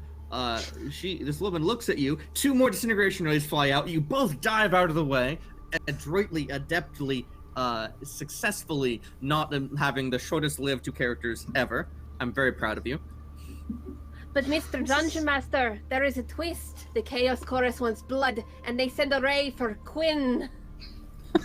Oh, somebody really wants Quinn dead. Rivulosa, can you please make me a dex save? I'm unconscious. Oh, you can't save. You're just... I can't save. I am unconscious. So I'm sorry to say it, but there's no save. You just disintegrate. I just, would like the name of the person who murdered me, that's all. Yeah. I'm sure it was Frax. Who It was donated definitely that? Frax. It's always Their name Frax. is Frax. It's always Frax. I'll remember that. Quinn, why don't you tell us what you'd like to plug on the way out? Hi, this was fun and terrifying, and I don't understand how I lived this long, but here we are. Woof. You can find me on Twitter at Quintastic_. I am an actual player and a sensitivity reader, and I make games. Plenty of things I could plug. They're all on my Twitter. Please donate to RAINN. RAINN is an amazing charity, and they mean the world to me personally, and I'm glad that I died for them, TBH. So thank you all so much for having me. And Nat, this was fantastic, and good luck, everyone! Kill the bitch! Quinn, thank you. It's been a pleasure playing with you. And frankly, it's been too long. All right. So I'll have a new one come through, but after all of that, her layer action triggers. Right, yes, Chris? I have a question. Good berries, do they remain on the floor? They're still there, yeah. It's the only thing Perfect, left. Only thank you. thing left over. Actually, it's layer action. And frankly, I feel a little bad doing this, but one of her layer actions is disintegrate. We need an intervention with you, Nat, at some point. But you know what another one of her layer actions is? Dispel magic. So I think that invisibility is going away. As there's a thrum of energy from that device, and suddenly, Tinkermainer can be seen again. That's fair. Yeah. All right. That was that. It is now, okay, it would be Revulosa's turn, but it is now going to be Edgar's turn. So you inherited the initiatives of the people who died for you. Yes. Okay, Edgar. First thing, Edgar's very annoyed. It's just, I've lost my ship. My hair's gone. Everything's gone. Screw all of you! And is going to fly into a rage. Sorry, a rage. A rage. That's important. Important distinction. Yes. What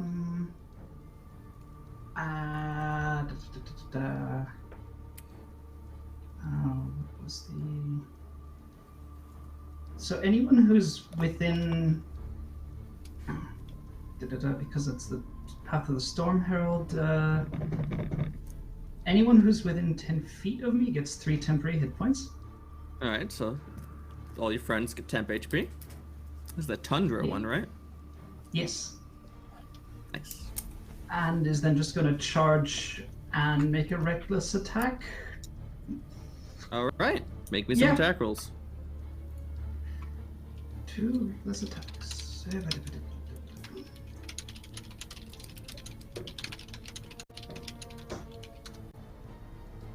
Okay.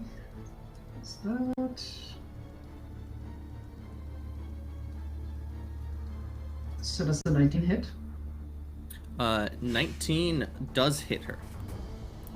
Excellent. And second attack, I'm just going to roll to hit now and then... Sure, yeah. We've all played D&D a while. Yeah. We get it. I guess a 12 may not do it. The 12 does indeed miss. Okay, so give me damage on your attack, but also as happens, she's going to snap her fingers and evoke a Hellish Rebuke, so you also need Dex save, which you have advantage on from Danger Sense. Mm-hmm. Also, actually, hang on. Because it's reckless, those 2 rolls would have just been my first attack. Oh, that's fair, yeah. You did say reckless. Ooh. And look at that, 2 hits. Okay. And you wanted what save from me? Dexterity save for against Hellish Rebuke. Okay. Is that also an effect I can see? That is. Alright. As long as I have innate advantage, I guess I'll roll the same thing twice. Alright. So you're gonna take 6 that's 1 too many. Oh, whatever. I'll subtract a 3 from this. You take 38 fire damage in response. And how much damage does she take from your strikes? We're about to find out.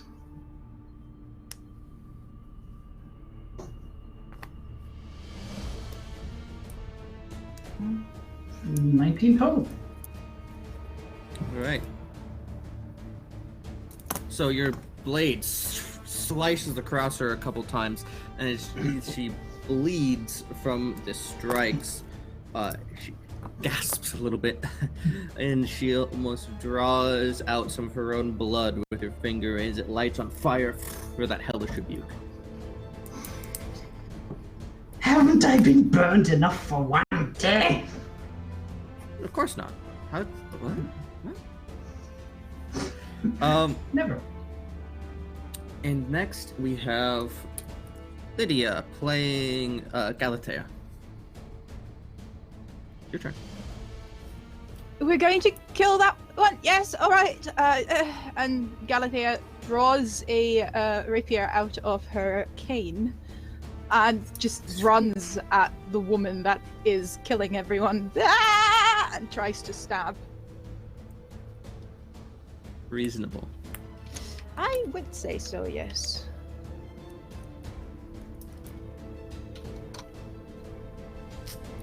I will use the advantage. It's a 17. 17 hit. Wonderful.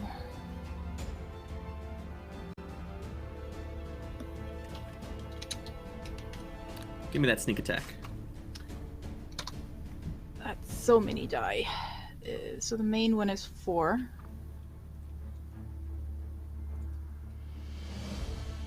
And the sneak attack.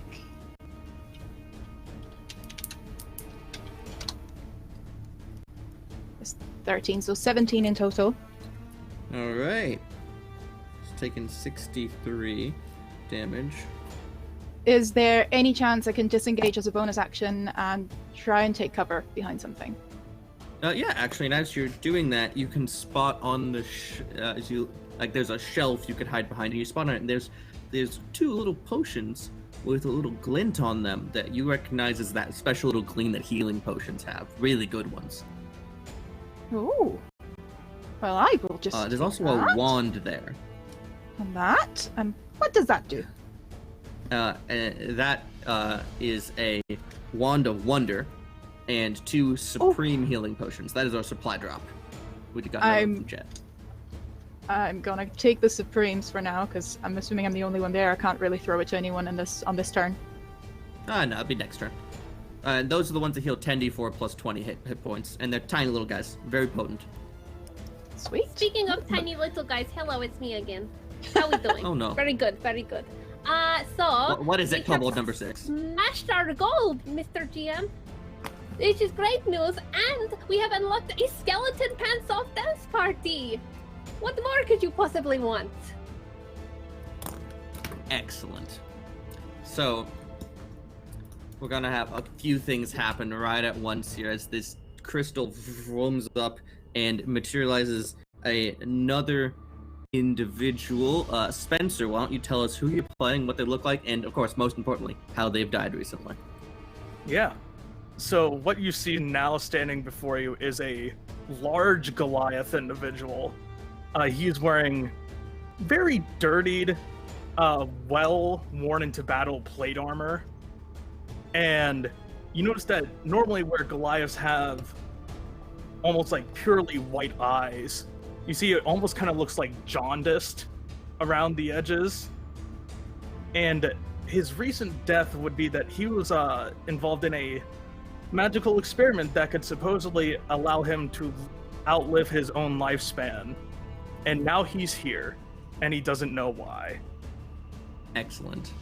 And as you materialize of existence, that device kind of hiccups and goes, and little beads of energy shoot out into the skeletal remains that are stored in the closets nearby, and those fly open as dozens of skeletons fall into the room, and the lighting gets weird. It starts to kind of wub up and down in different colors as you have entered the skeleton pants off dance off rave. Oh. Interesting. Well, now it's a party. This is a very strange place. Galdred, it's your turn. Okay. Through the wubbing and the light, you can see this woman in the severe black and red dress and the goblet, and her eyes are alight with this red and purple energy, and she's looking at the elderly halfling with disdain. Okay. Would I be able to get to her with my 30 feet of movement? Absolutely. Okay, so I'm going to get right up in her face, then as my bonus action, he'll pull out his, he has a great sword, it's a flamberge to be more specific. Oh yeah. And he pulls it out and like slices in the air, and it seems like nothing happens for a second. But then you see behind her a almost like shadow-like figure that looks exactly like Galdrin step in behind her, and that will be me using my Manifest Echo with the Echo Knight. And I'm going to take my 2 attacks on her. And use the thing for an extra third one? Yep. So that's 3 attacks. So the first one here. I'm just going to tell you to speed things up. Her AC is 17. Okay. So, you want me to just roll all the attacks now since I'm using Roll 3? them all. Like, if she dies, that's its own result, right? Right. Okay, 1d20 plus. So that's a 25, a natural 20. Crit. One. And a 14, so that last one won't hit.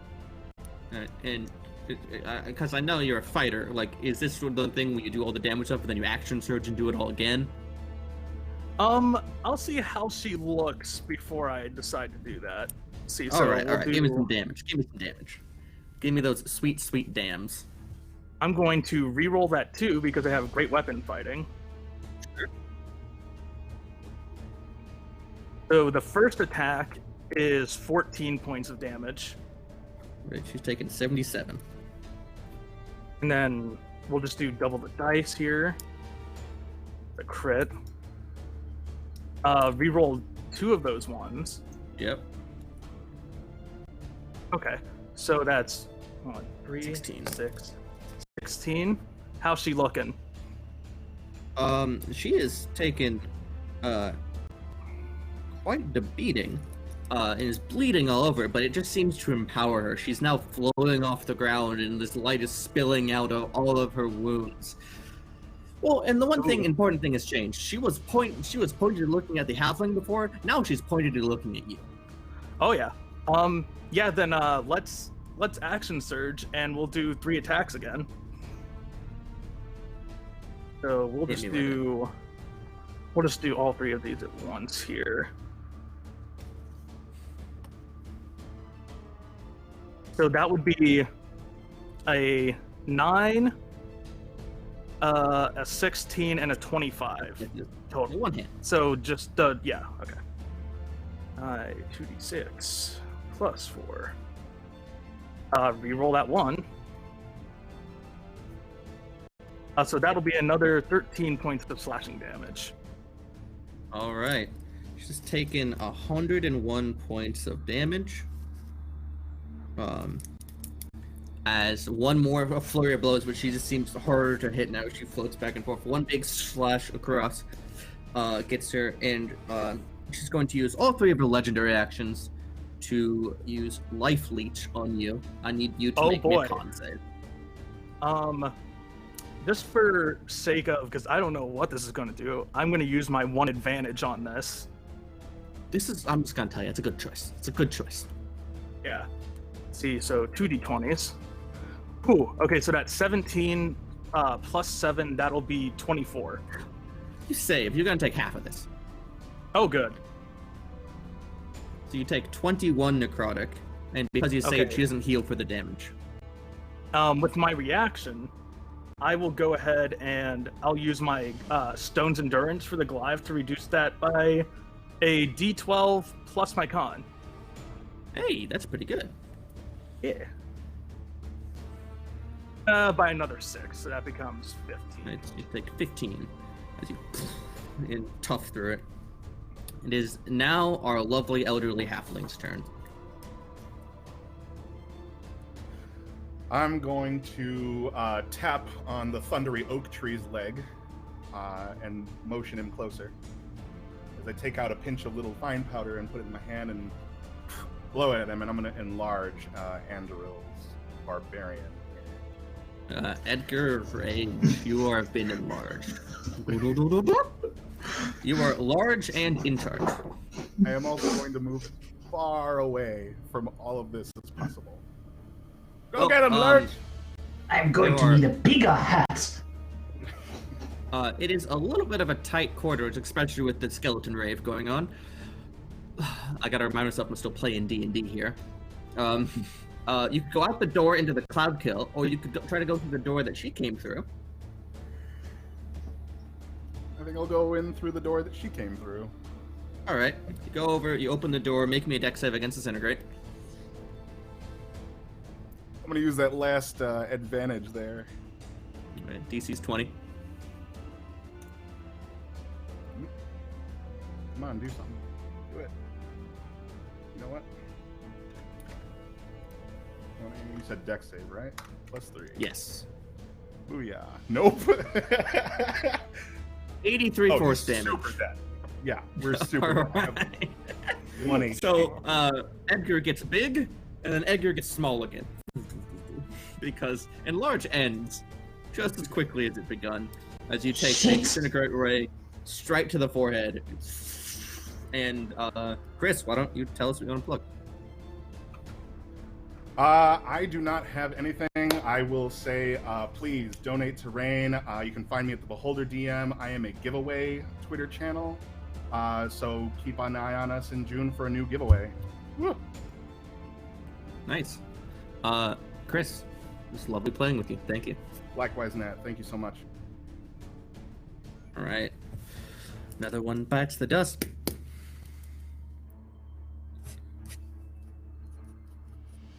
All right. It is her turn. And well, one of her problems solved itself, so she's gonna look at that Goliath. Yup. She with this purplish glow in her eyes. It's deeper, and she is going to take a moment and just savor the pain and not the kill. And she's going to cast Harm, twinned at you and our barbarian friend. So can each of you make me a con save? Con. That's a decent one for me.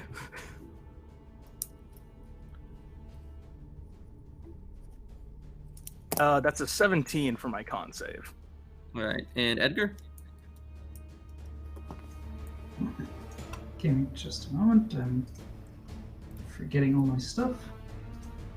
I have to look Con up the spell. save is... I'm going to use my advantage on this one, or one of them. Sure, sure.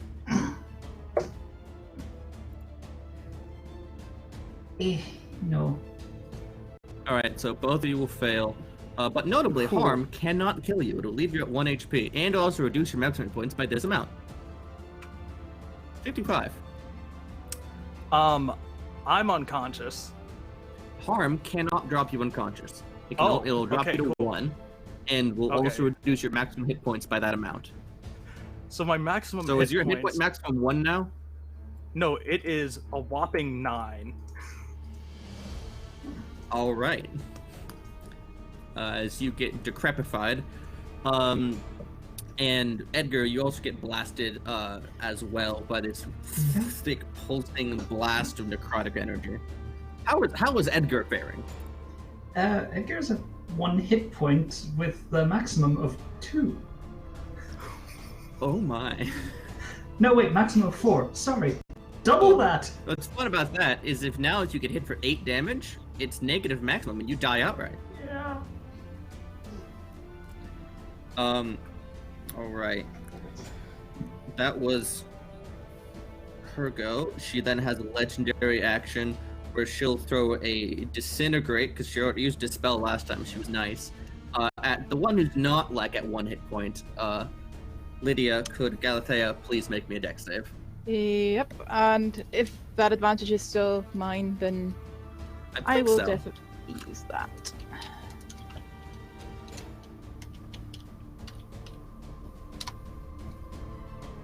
I will need to use that, yes. And it doesn't matter. Oh, too bad. So much for together at last, Cat. It was Yeah, grand Galathea is playing looking. with you. What does this wand do? Huh? For 85 force damage. Yeah, no, that's no. Alright. It's twice. As you disintegrate into the wind, dropping 2 supreme healing potions and a wand of wonder on the ground. Why don't you tell us what you want to plug? Well, I want to plug a game that you should know all about, Nat, because it's right here on this channel with our lovely murderous GM, where he's playing a not murderous, cute little hobgoblin called Mork. It's the Guards game on Wednesdays. We've got 2 more episodes. 2 are up on YouTube and VOD. And you might see me next season as well on Wednesday, but that's all I'm going to say for now. Thank you very much. Donate, even though we smashed that goal. You've been amazing. This was hilarious and fun, and we barely could keep up, but it's been great. Cat, kill them for me. Bye. Yeah.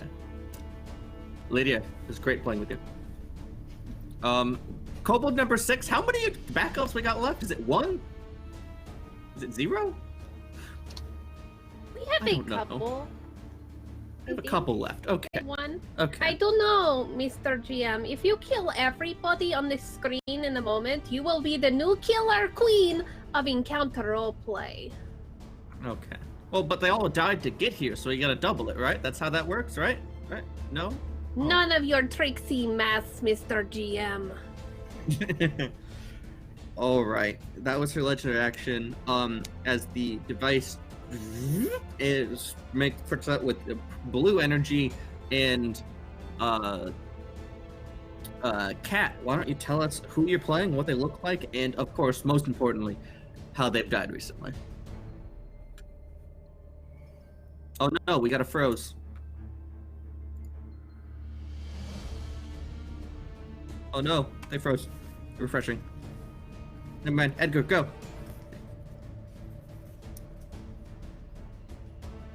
Oh, they're back. We'll just do it that way. Kat. Yes. Hi. Sorry, the device pulses with this blue energy and it's going to materialize you there. Please tell us who's playing, what they look like, and most importantly, of course, how they've died recently. What happens is a fighter in chainmail, shield, yellow field with a red lion couchant on the field, holding a morning star around. Fuck, not again. And this is Karn Leoman, known as the Stone Lion of his mercenary company, who is an Earth Genasi and has just been in the Shadowfell fighting a lich to release the souls of his mercenary company that were killed, and now finds himself here and is not happy. And he just sets his shoulders and goes, right, who are we killing? And the device thrums again, and we're gonna have Chai, please, tell us who materializes, what they look like, and of course, how they've died recently. Okay, before you is a little halfling, middle-aged, with like a aberrant tattoo mark on her neck, and she is Mila's Shadow Sage. She is a monk, and she has devoted herself to healing and studying that like moment between, like at the very end of life when death starts, to see like kind of what happens. And she used to like mix up potions to try and like get herself to that point, and she kind of mixed one up that was a little stronger than she thought and accidentally killed herself. Noodles.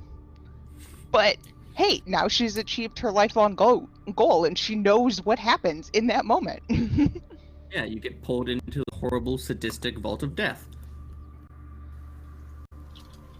Well, I suppose that's something. Yeah. 1 second. Karn. You see this woman in this severe black and red dress. You see people fighting. Edgar, big, burly orc, brink of death. Goldrin, brink of death. And then, of course, our Earth Genasi fighter. And they all seem to be working against this woman. Oh, also, there's a bunch of skeletons having a rave around you because DnD. I did that. It's your turn. Oh, you did that. Thank you. It's your turn. Sorry. It's not your turn, Chai. It's Karn's turn. Make sure up there. Okay. So Karn, the skeletons are dancing. They're not a threat. He knows are the skeletons a threat? At most, the difficult terrain. Oh, okay. He's not worried about those. And this is all stone, right? Yeah, the walls are stone, worked stone, cut into bricks and cobbles and such. The floor is stone? The floor is stone. Oh, good. This is not difficult terrain. Earth Ganassis, gotta love him. He looks at the woman and he goes, "Yeah, I've fought a lich like you before." And he just sets his gauntlet, sets his shield, and walks up with the Morning Star, and will take his first 2 attacks. All right, give them to me. Alrighty. That's an 18 and a dirty 20. Those both hit. Her AC at 17, just to speed things up. Okay, good to know. That the first one is 11 points of damage. The second one is 8 points of damage. Is that 8? You said? Yeah. Okay. And is she holding a weapon? She's holding a goblet. She's holding a goblet. Interacted with some of the magics thus far. Okay. I'd like her to make a DC 16 strength saving throw. I would like to do a disarming strike as Battlemaster. And we'll just add the damage to the last one. Okay. Never mind then. You tried. You can do it again. I You did tried it twice. Yeah. Yeah. So let's make that second one. All right. And then give me the damage too for those extra d8s. That is another 7 points of damage. All right. And you try to disarm her again, right? Yes. All right. Yeah, So the second one she gets a 10, and you manage to send the goblet spinning through the air. Yeah. And he goes, "Oh, did I spill your wine? So sorry." And he sets into a defensive pose. Nice. As it spins through the air, actually, these little motes of purple light get left behind that float in the air, and they start thrumming with the music and the light.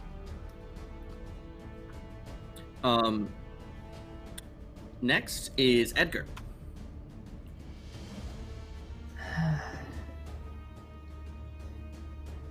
I'm trying to decide if Edgar is aware that his maximum hit points are almost nothing.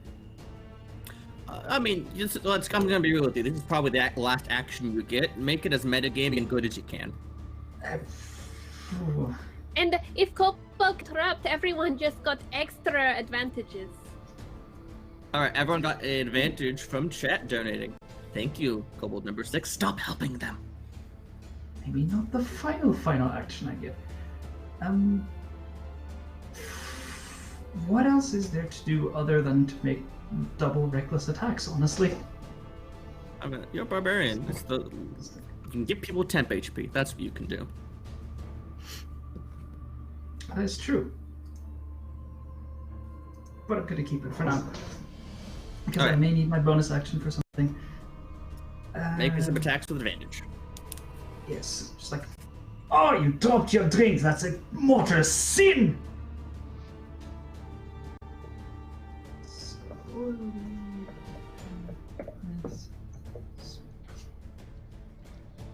So advantage on the first one. Well, that's gonna hit. Please give me a nat 20. Ah, that's not a nat 20. Alright. Well, the first one hits, and the second one also hits. Sweet. Nice. And damage is gonna be... Woo! Max. 28. Wow.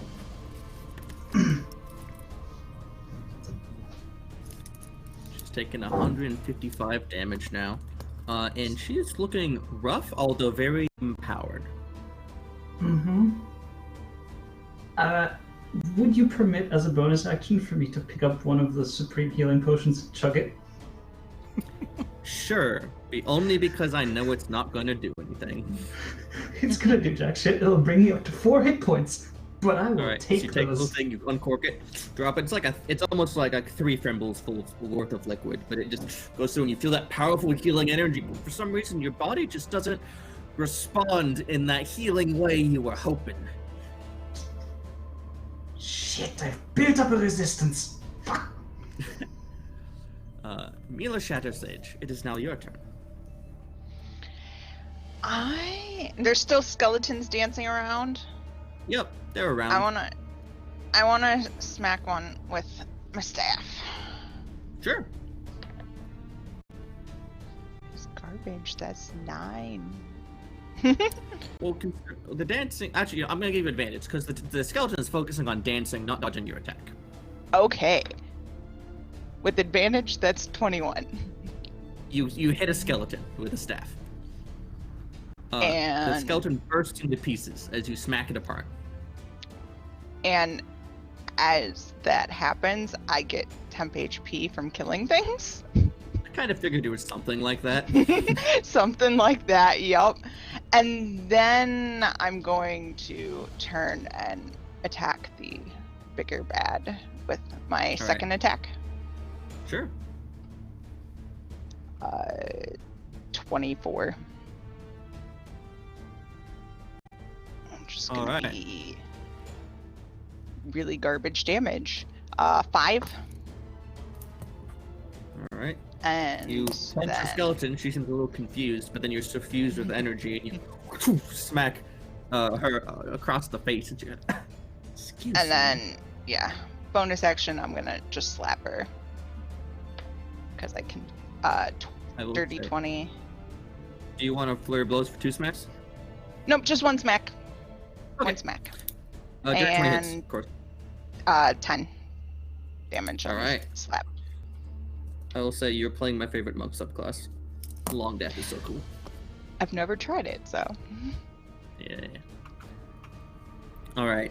Your turn. We sunset on your turn and we sunrise on Galdrin's Couple turn. number 6. Couple number 6, what is it? Oh, I just thought you'd know. The chaos winds of change have arrived and we have a twist of fate. Oh no. So here's the question. Did we think it was going well right now or badly? Galdrin, why don't you take your turn while I think about this? Okay, sure. I'll just do I'll just go 3 attacks on her. So we'll see how this goes. Oh boy. 25, 19, and 20. Well, we know our AC is 17. Yeah. And I have a really bad feeling now, but it's fine. So first attack is 13.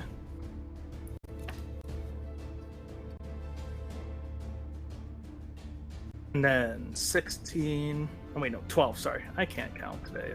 It's fine. And re-roll that one. Add 1 more, so 12 more damage. Yep. Alright, so as your 3rd strike hits her, she falters and she drops to the ground and she looks up at you and says, I may leave this decrepit world, but I'm taking you all with me. As the flames roil out of her, and her entire body almost immolates from within and spreads out in a fast-moving wall of flames. Could I have everyone make me a dex save? Using that advantage. Yeah. I imagine all of you are? Yep. Yeah. Yeah. I assume this is an effect I can see, so I don't need to. True facts. Oh boy. That's a 10 after my modifier. You'll take full damage. Yep. 17. So 11. anybody who makes the save DC of 20 will take half damage. Oh, wait. I'm lucky. I can re-roll. Yeah, one more. Still only 18. So close. This much damage. It's 46 fire damage. Oh yeah, Galdrin's immolated. Galdrin and Edgar both get killed by negative overflow. Oh? Karn is still up. relentless Yeah, endurance exists.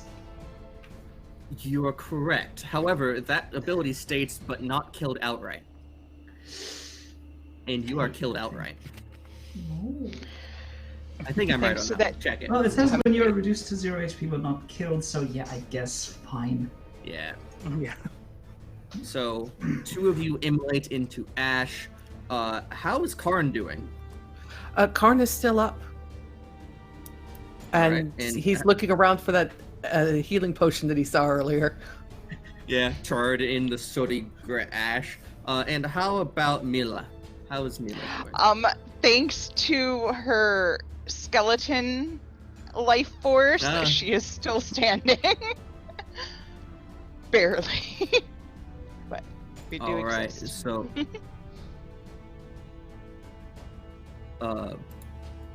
both of you are there. The rave stops as all the skeletons get immolated out of existence. And as the fiery ash clears, the room is just covered in this blackish, grayish ash. And then a stir as a spirit of Virasov coils into existence, angry. And she flips her hand and the goblet flies up in the center of her. It's just not until every last one of you are dead.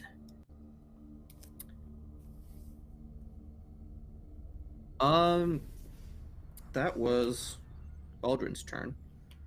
But she had to spend her turn reforming. So, Karn, what do you want to do? Karn is diving for that supreme healing potion and is going to chug that. Yeah. All right. You dive it, you get it, 10d4 plus 20. Yep. I'm had to close fantasy grounds, so I will be rolling this by hand. I'll let you know when I'm done. That's cool. You're a fighter. Do you have anything else you want to do on your turn? Is that my action or bonus action to take the potion? An action to drink the potion. Okay. Then no, he's gonna take that, and that'll be his turn. He's moved away from the spirit. I'm assuming that the potion was the distance from her. Off in the corner. Yeah, so he's just gonna stay there and drink the potion. Plunder as well.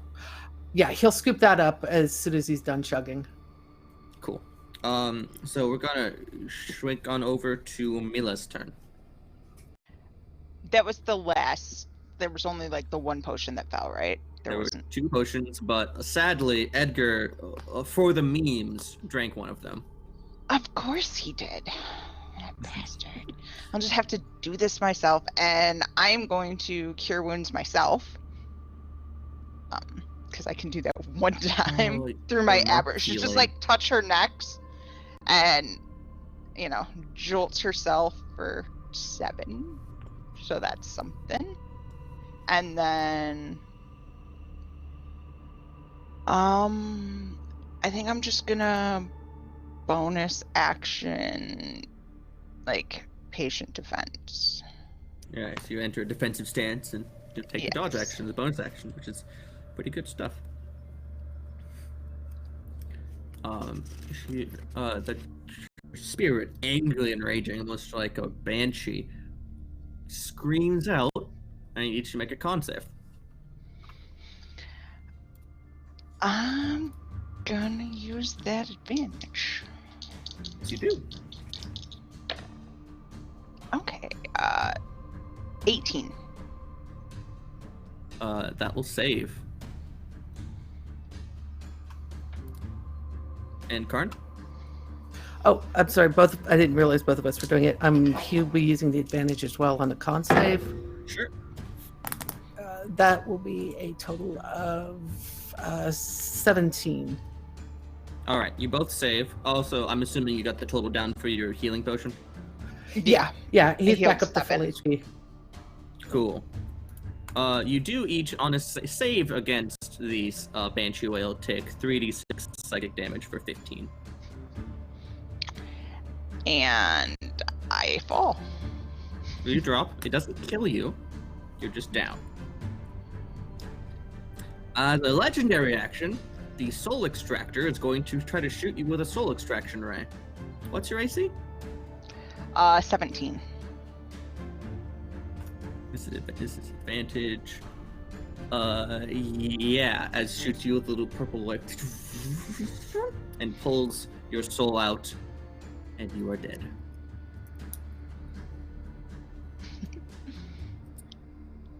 Karn. Yeah? It's you versus a half-health Banshee. Can you do it? Yeah, he looks at it and goes, yeah, I've fought liches like you before. And he goes, I wonder what this baby rattle does. And just kind of gives it a whirl and aims it at her.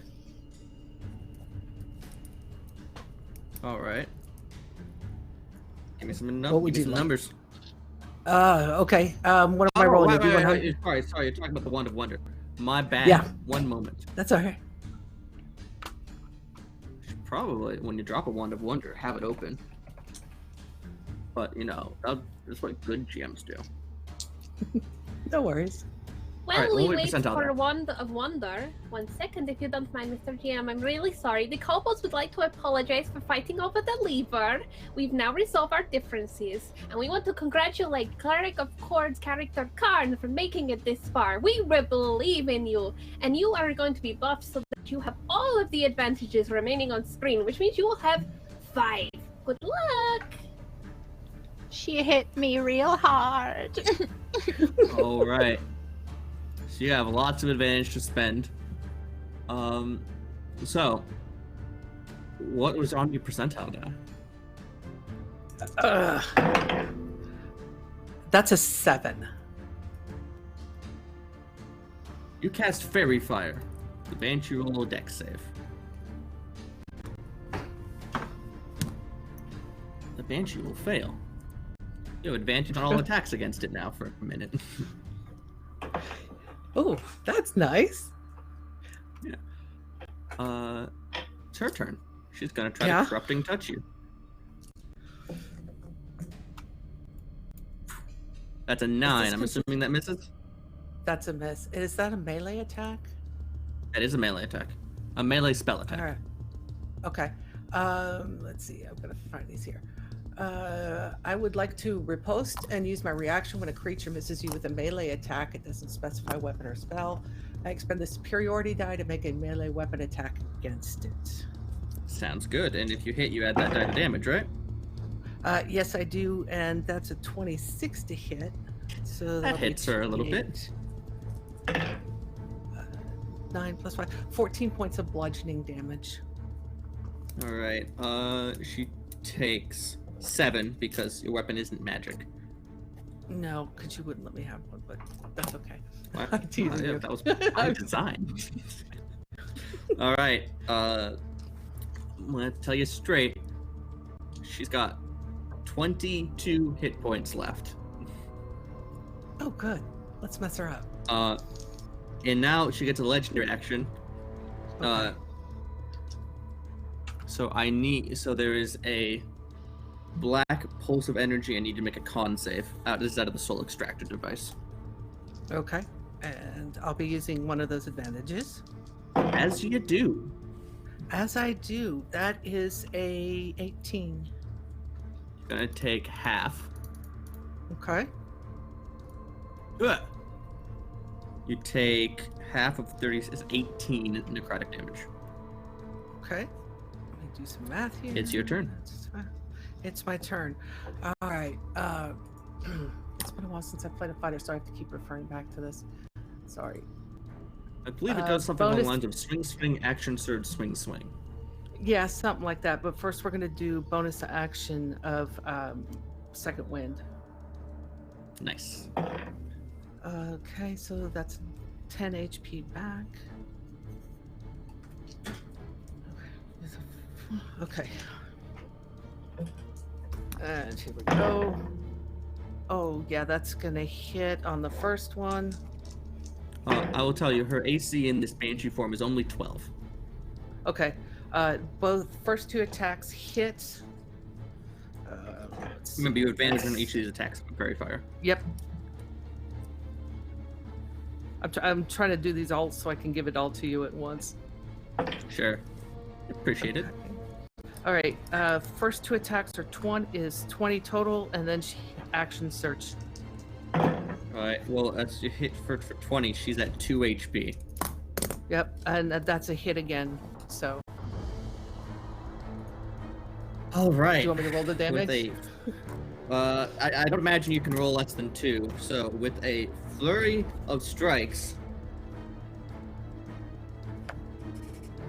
you slay this banshee. The goblet falls to the ground, shatters. The soul extraction device thrums with a kind of turquoise energy. It was changed with orange, something new, and explodes, destroying itself. Everything is quiet. It's covered in ash. The fight is over. The Void Soul is slain. You were the only one standing. Now how do I get the fuck out of this place? And he starts looking for a way out. After picking up the goblet and putting it in his bag. Yeah. Just because he's got Take the goblet. friends that can help with that. Stuff the Wand of Wonder. In one of the research stations, you can find a spell totem, a little piece of paper that you break as an action, that will cast Plane Shift to send you back from whence you came or wherever else you desire to go. That's going to be where we wrap up our Meatgrinder. So we're going to go around to each of our players. Three deceased but still lovely players are going to tell us their little plugs, and I'm going to thank them for their time. And then we'll end with our survivor telling us what life Karn goes back to. And of course, throwing out a plug if you want. Why don't we start with Spencer? Alrighty. Man, you were so close to getting everybody. I'm kind of sad that you didn't. Not too many plugs. You can just find me on Twitter at the little thing down there. Thanks everybody who came out here, watched our fun little live stream, helped us support RAINN. Yeah. Diane, or is it? I think I'm saying that right.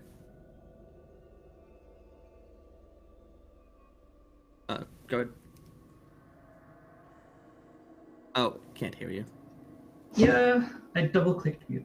Anyway, yeah, you can find me on Twitter at Underreal, because the proper spelling was taken, and I will find whoever did that, and let's not describe the things I will do. As a shout-out, obviously, RAINN, for the amazing work they do, and I'm also going to shout out that next week, so this coming week, Friday, on this very channel, there is a Dark Astral one-shot. So if you're a fan of Warhammer 40k and space grimdarky stuff and want to see a group of definitely not space marines who are working for definitely not the Emperor do ridiculous stuff in which I might be partaking. I will definitely be partaking. Yeah, if you want to see me be a weird space Templar, be here on Friday. Excellent. And Chai. Hi, I am Girly Chai at Girly Chai on Twitter. I lurk in lots of places. In 2 weeks, you can find me and Lydia and our centaur friend playing in Wildmount on Master the Game's YouTube channel. And later this evening, I will be lurking in Roll to Roll's Twitch while they play through Extinction Curse. And there's some stuff coming up, and I will eventually be making an appearance over there in a different game as well. To be determined. Excellent. Spencer, Diane, Chai, thank you. It's been excellent playing with you. Thank you. I'm Nat. It has been excellent getting killed by you. I've been your DM. I do freelance layout design and editing and do game design at CrimeNet. Hire me. That's the meme. But ignore me. What's more important? What is absolutely more important? Kat. Yeah. Tell us what Karn does and tell us what you'd like to spotlight. Oh, well, Karn goes back to the city that he was in. What sent him to the Shadowfell in the first place was a revenant that's been chasing him around. And he managed to kill the revenant and free some of the souls, but there's still things for him to do there. And so he's going to go back and he's going to finish out that job there with his friends. And long story short, Karn will eventually die again, but defeating another Lich, but the world is a better place. I'm Kat. I'm at Clerk of Court. I play games on the internet with my friends, new and old. This has been great, Nat. I think it's the first time we've played together. Mate, no. I was in one episode of like the public game at one point. Yes, that's right. All right, Spence, Dai, Chai. It's always a great pleasure to play with you guys. I'm so looking forward to next Friday. But I do want to plug Praxpagoraphoria. I think I just said that correctly for the first time ever, is doing plays this coming week, Tuesday through Friday. Afra Bean, a 16th century female playwright. Her plays are hysterical. They're farces. Yes, it's all sex jokes. Come out and check them out. They're fun, and it's a great way to watch different people throughout the community read plays live. And I'd like to hope to see y'all there. Then those Tuesday through Friday, 11 p.m. Eastern time is start time.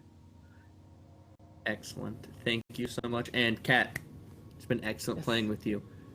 Thank everyone, you. It's been great. This has been our meat grinder, benefiting RAINN.